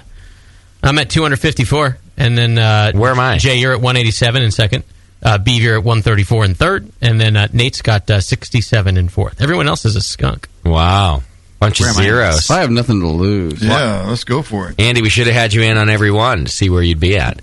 Well, I have been in on everyone. I've been sending you in by snail mail my responses, but you haven't been responding. Well, it hasn't come yet. Yeah, Martinez mail is really slow. I bet somebody out there stole it. Right. Probably. That's it. All right, well, we'll find out next week who the next winner is, and then I think we've got maybe one more competition in this year's Brewcaster Challenge. You mean the prelims? Exactly, in the first round. Who is it going to be? And then we move on to, I don't know yet. To be honest with you, I don't know who the last one is. Sammy and Flabby. Versus Flabby. I got Flabby on this one. Yeah, this one is going to be tough. So, Andy, I have a weird thing because I have to play a piece of audio on the same pot that you're on. So why don't you mute? You have a weird thing? Just mute yourself for a second, will you? Whoa. So I can do this thing, and we'll come back to you. Just mute yourself, and we got to do some beer news, and for some reason my Skype pot is the same one as... Whatever, you don't care. But I got to do this thing.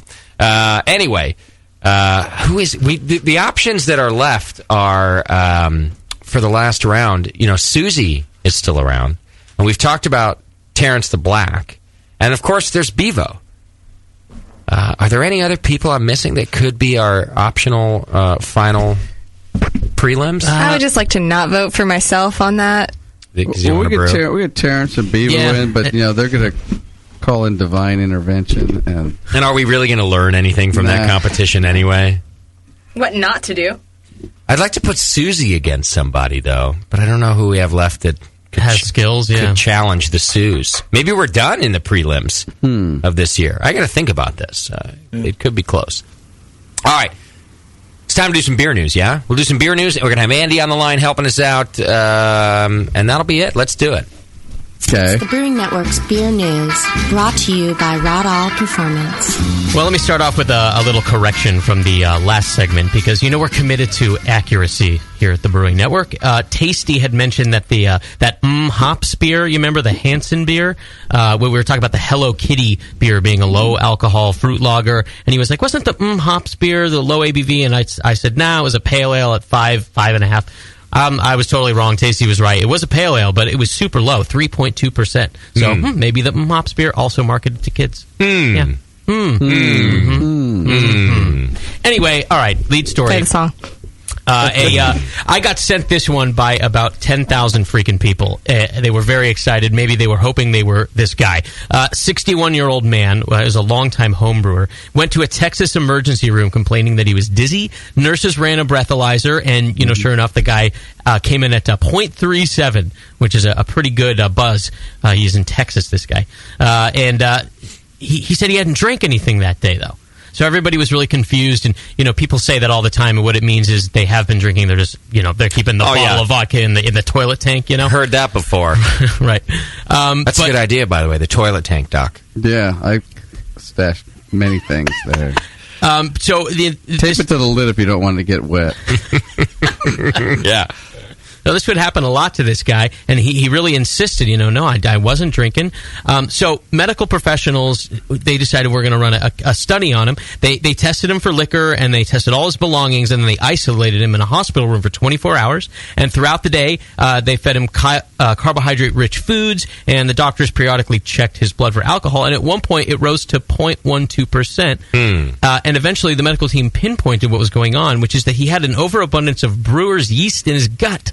And the man's intestinal tract was acting like its own internal brewery. So he actually had... Yeah. Awesome. I knew Justin would like this, and I thought of the little rejoiner of the I eat it and it'll ferment in my gut. Yeah, and this is what was happening to this guy. I was going to say poor guy, but maybe he was stoked. How did all the brewers... So I read this story too. I did too, yeah. And I did find it interesting. By the way, it seems... I don't know why, but completely plausible. How did all the brewer's yeast get in the gut? Just built up over the years. From drinking beer? Yes. So wouldn't that mean... See, here's the problem I have with the story. Wouldn't that mean we all have this quote-unquote ailment? Well... Did he have a blockage or something? It didn't say that he had a blockage. It just said that, in incredibly rare cases, this can happen. Like, 99.9% of the population, it just, the yeast goes right through you. Right. But it has been documented before. There's been some cases out of Japan where it just gets, who knows, it just afflicts 1 in a million people. Well, maybe it gets through his stomach, through the high acid, and into the intestines, and stays there. Or he was among the duty. Or he was doing lunch meat Olympics, and he swallowed a vial of yeast. That's one thing. Or suppositories. So this brings up a good question, and I'd like Andy to be our experimental guinea pig on this. Of course. Of course, a 6-pack of quality craft beer is between $8 and $10 right now, $8 and $11 depending on it. But a vial of yeast is like $5, right? $5-6. Could I just get drunk by drinking a vial of yeast each night and making sure there's enough sugar going into my gut? A spaghetti dinner. Yeah, to get to sort of take it seems like a cheaper way to drink. I might also lose weight in the process because I'm taking in far less carbohydrate. Yep. Throw some amylase into it. Andy, amylase pill, and you'll be good. Andy, will you test this for us? I will. In fact, I've been working on this the past couple of weeks in preparation for the show. And the funny thing is, drinking a giant vial of yeast every night and consuming an entire box of Kraft macaroni and cheese family size, and along with ketchup and tapeworm food, I recently had an X-ray done. And not only do you essentially create your own brewery in your gut, you also cultivate a gigantic tapeworm, which helps with the fermentation process and also allows for your urine to be slightly toxic and alcoholic. So you essentially become a human tap, and it's been great. Everybody wins. Well, it depends. Well, not really. On who wants the tap. Right. All right. Well, it's just, it goes to my own mouth. It is a weird phenomena, and I still find it strange, this rare occurrence. Well, it is really strange, and I think that they want to know more, but they're like, this is a case study, and it's really hard to do a sort of controlled scientific experiment because these cases are essentially non-existent. This is why we should all volunteer to be the controlled study. It sounds horrendous. All right, what else you got? A Singapore nightclub has turned to technology in an effort to tackle the growing problem of drunk driving. So they worked with a local marketing agency and a club there called Zoke came up with a urinal-based system that detects the amount of alcohol in your pee before issuing a warning if you're over the legal limit. So what you do, you arrive at the club, you hand your keys over in exchange for an RIFD, which is a radio frequency identification parking card. And once activated, the card is capable of identifying a driver and recording information of the driver's alcohol level. So it does this by way of urine testing, which is fitted. There's a device fitted in the urinal, and that the manufacturer says it instantly resets after each a peeing person, and the urinal system basically pings the RIFD, and it will actually speak to you while you're peeing at the urinal. It'll say, maybe you've had one too many to drive, call a cab, or use our in-house home drive home service. Right. And so they're just trying everything they can to get people to not drive themselves home. I love the concept, but the last thing I need is the pisser telling me what to do. There are enough people telling me what to do. I got to stand there and the pisser's talking to my wiener and saying, hey, maybe you've had a little too much. Well, then there's always the other people thinking that it's getting beamed to the police department, too. Oh, that's a good call, yeah. And they're automatically getting your license plate number right there. Oh, it's the man is what it is what you're saying. It's 1984 for your penis. Exactly. Well, and my alcohol system. Right. And they're assuming that the person is not too drunk. Penis. It's not too drunk to focus on the words in front of them or understand what's coming out of the urinal. Right.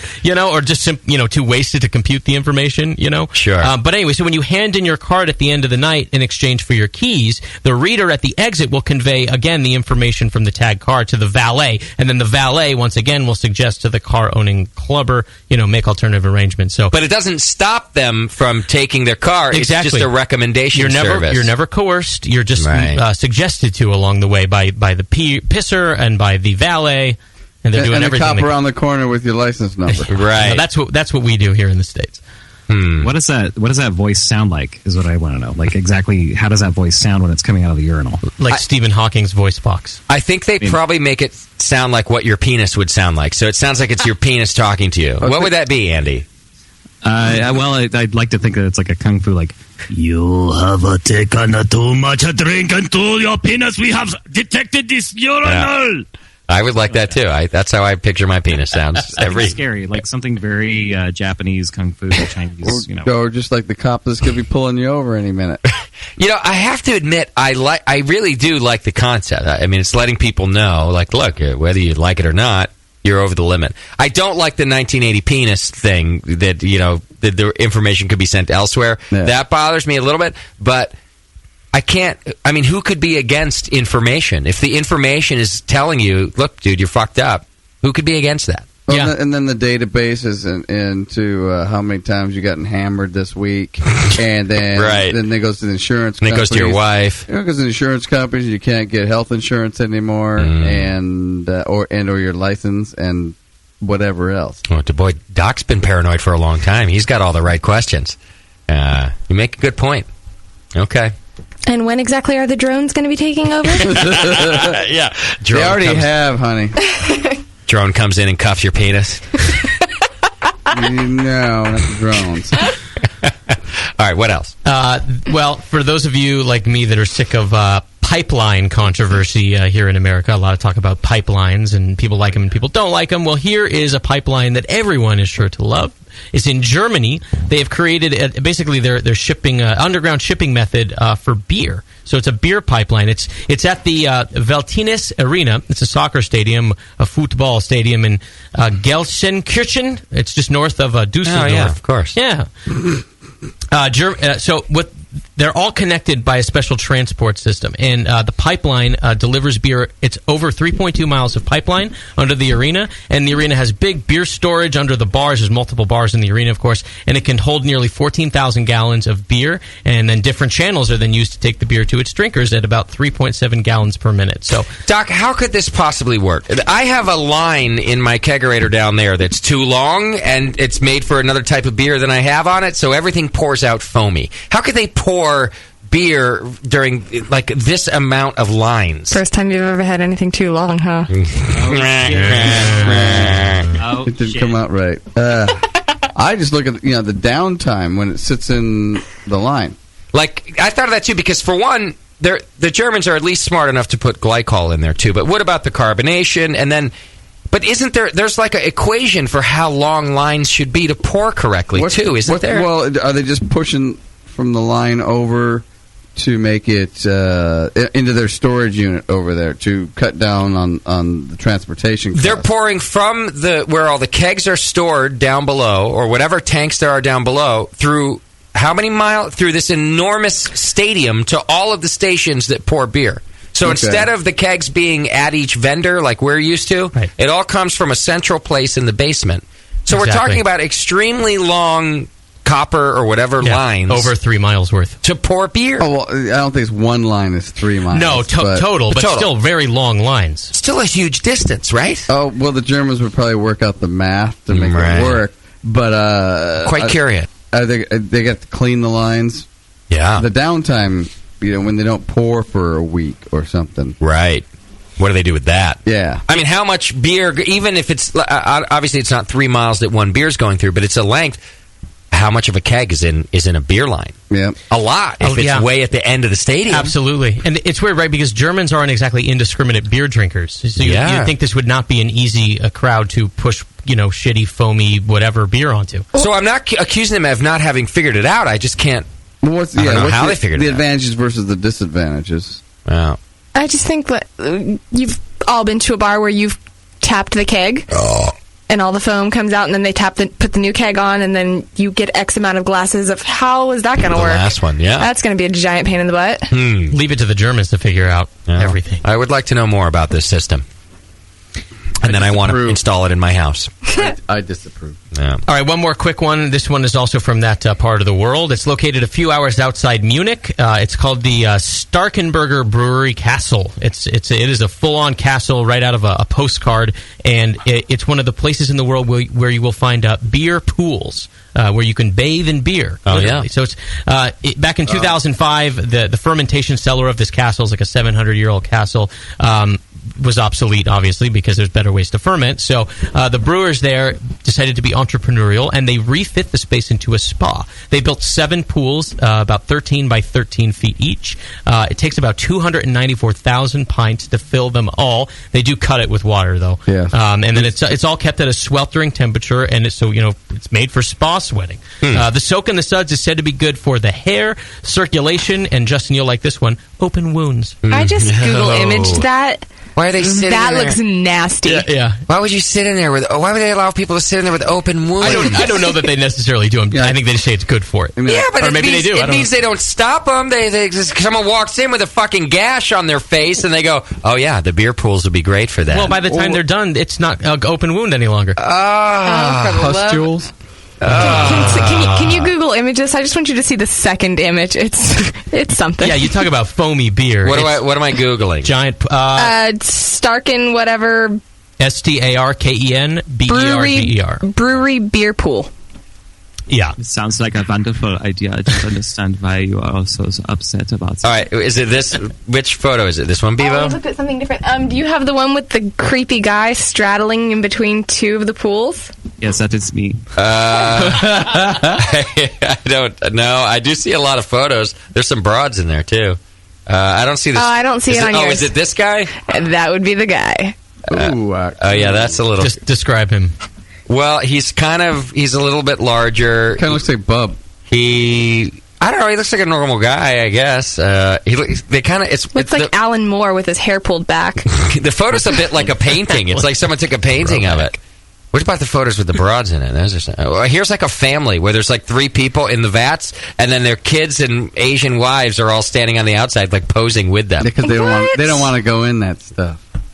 I don't know if I see now, especially that you mentioned open wounds. At first, I thought, well, I could maybe get into a vat of beer, but not with open wounds. The other thing is, you ever smelled warm beer? Like the day after you left the glass out on the counter. Oh, you mean like every day at the rat pad? It smells terrible. It's an awful smell. You can't imagine that. Oh, it smells nice to sit in that vat of beer. And they're not putting chlorine in there. They can't. Nope. Oh, they're hoping that low pH is going to kill everything. And the alcohol. Oh, I can't do it. Andy, I can't do it.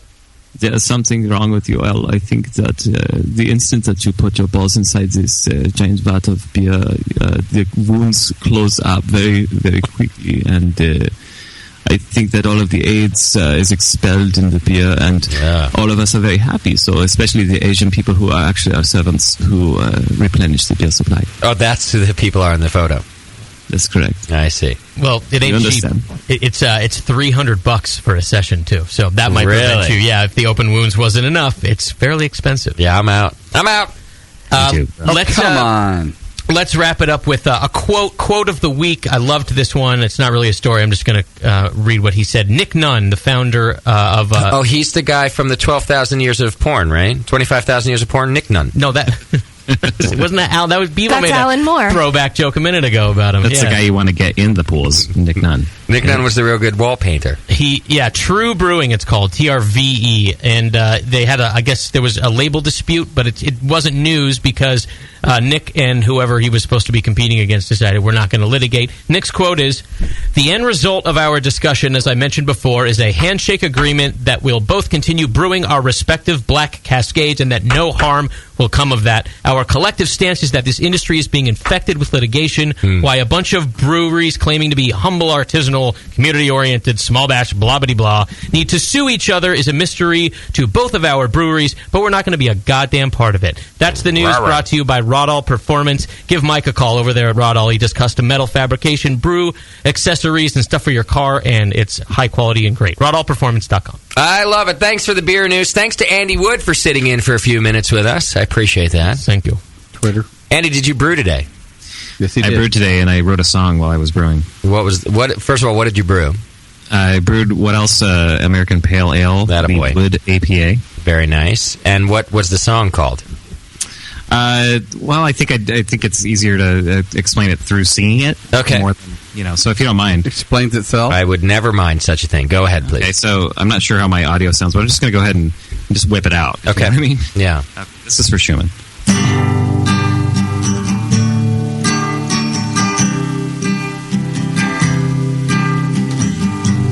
Why you coming home 5 in the morning? Something's going on. Can I smell your dick? Don't play me a fool, 'cause that ain't cool. What you need to do is let me smell your dick. Why you coming home 5 in the morning? Something's going on. Can I smell your dick? Don't play me like a fool, 'cause that ain't cool. What you need to do is let me smell your dick. Thank you. No, that was wonderful. That was wonderful. Thank you so much. Yeah, I just wrote that. American Pale Ale 1049, Magnum Cascade Centennial, and smell your dick. All right. Thank you, Andy Wood. thank you so much and have a wonderful evening. I'm going to go watch Breaking Bad now. You do it. Bevo already knows the ending. She's quite upset about it. Tell her to shut the fuck up. Well, somebody I would never, it for ever her. spoil it for another person because I'm not a dick. It was spoiled for her. In the chat room? Is that where it got spoiled? Or no, just in private? On private. Okay. All be cool. Let's stay cool. Be cool. Everybody, I love you guys. And stay cool, you know? Thanks, Andy. Bye. Cheers. Yeah. All right. Is our work here done? Did we do Adam and Eve? Twitter. Oh, we don't even know how to read through the Twitter things without JP. No. I have no idea how to do it. God, set up if I just pull up our Twitter page, is it just right on there? It should be. I don't know. Well, since what JP usually does is compiles the good ones, right? Yeah, that's true. Wow, did JP actually do something? I really could have been doing that while I was sitting here, and I didn't think about it. Good according to him. We don't get to even hear the other ones. I think we finally discovered something JP does that we need. It's weird. This is what we'll miss the most when he dies. The one thing he does. No, it's discovering something new every day. Wow. All right, well, then we'll have to give it's more fun to give the answers when JP's on the air anyway. So we'll continue tonight's Twitter game to next week's show. We'll do it at the beginning. Just before we announce next week's Twitter game, we'll have JP look through our winners, our options for this week, and we'll pick a winner. Well, even assuming he lives. The podcast people can even get on it now. Yeah, that's true. That's true. They can all vote, and we'll collect them throughout the week. We'll collect it. Okay. So that was that. Hey, don't forget, you can go over to adamandeve.com right now and get yourself a bunch of cool stuff by using coupon code BNARMY, BNARMY. If you do that, you get 3 free adult DVDs, 50% off just about any one item. You get a free gift so sensual that it can't be talked about by anybody on the earth. You get free shipping. I mean, why wouldn't you use the coupon code BNARMY over at adamandeve.com? You don't have to go down to the creepy corner store like I do. You say go down. On occasional. But you just do it all online, and you can get as freaky as you want because it's online, and nobody knows, and they don't see what you're doing or what you're ordering. Comes in a brown paper bag when it gets to you. Yeah, I mean, it's awesome. AdamandEve.com, coupon code BNARMY. Use it. I'm not joking. It helps us out quite a bit if you do. All right. Is that going to be it then? Next week, it's our Brewcaster Challenge finale among Moscow and Jamil. We'll find out who the victor is. And I've got a fresh new song to play for you on our way out of here. So Monday or Sunday show? It's a Sunday show, right? Yes, sir, October 6th. It is a repeat of Sundays. And then the following week, it's GABF. I'll be away at the Great American Beer Festival, and you can look at tons of broadcasters over at thebrewingnetwork.com/GABF. We'll see you next week, everybody. Enjoy this to take you out of here. 15 motherfucking time that I called and left your ass messages. I done text your bitch ass, and you ain't responded to nothing. What the fuck is you doing? Who the fuck is you out there with? You think I'm stupid? My girls already done put me up on your ass tonight, nigga. When you get home, I got some news for your bitch ass. Why you coming home 5 in the morning? Something's going on. Can I smell your dick? Don't play me like a fool, 'cause that ain't cool. So what you need to do is let me smell your dick. Why you coming home 5 in the morning? Something's going on. Can I smell your dick? Don't play me like a fool, 'cause that ain't cool. So what you need to do is let me smell your dick. It's 4 o'clock and I'm sleeping. It's late night and you creeping. You could've told me I'm leaving. Now I know you're out there cheating. Why you gotta do me like that? When I call you, don't call me back. Texting you like, nigga, where you at? That's fucked up. Why you do me like that? I'm dead sleeping, you tricking. In the club with dirty foot bitches. My girl was there and she witnessed. She had a camera phone, she took pictures. You was on the dance floor grinding with a stripper holding name Diamond. You was tossing hard, you was shining. Everything she drank, you buying. Fuck nigga, you need to stop lying. Before I get mad and pull out my 9. You want a new bitch to fuck, then that's fine. But don't fuck hers and try to fuck mine. You keep telling me you ain't touch her, but some keep telling me you done fucked her. And I ain't that bitch you wanna play with. Nigga, drop them boxes, let me smell your dick. Why you coming home 5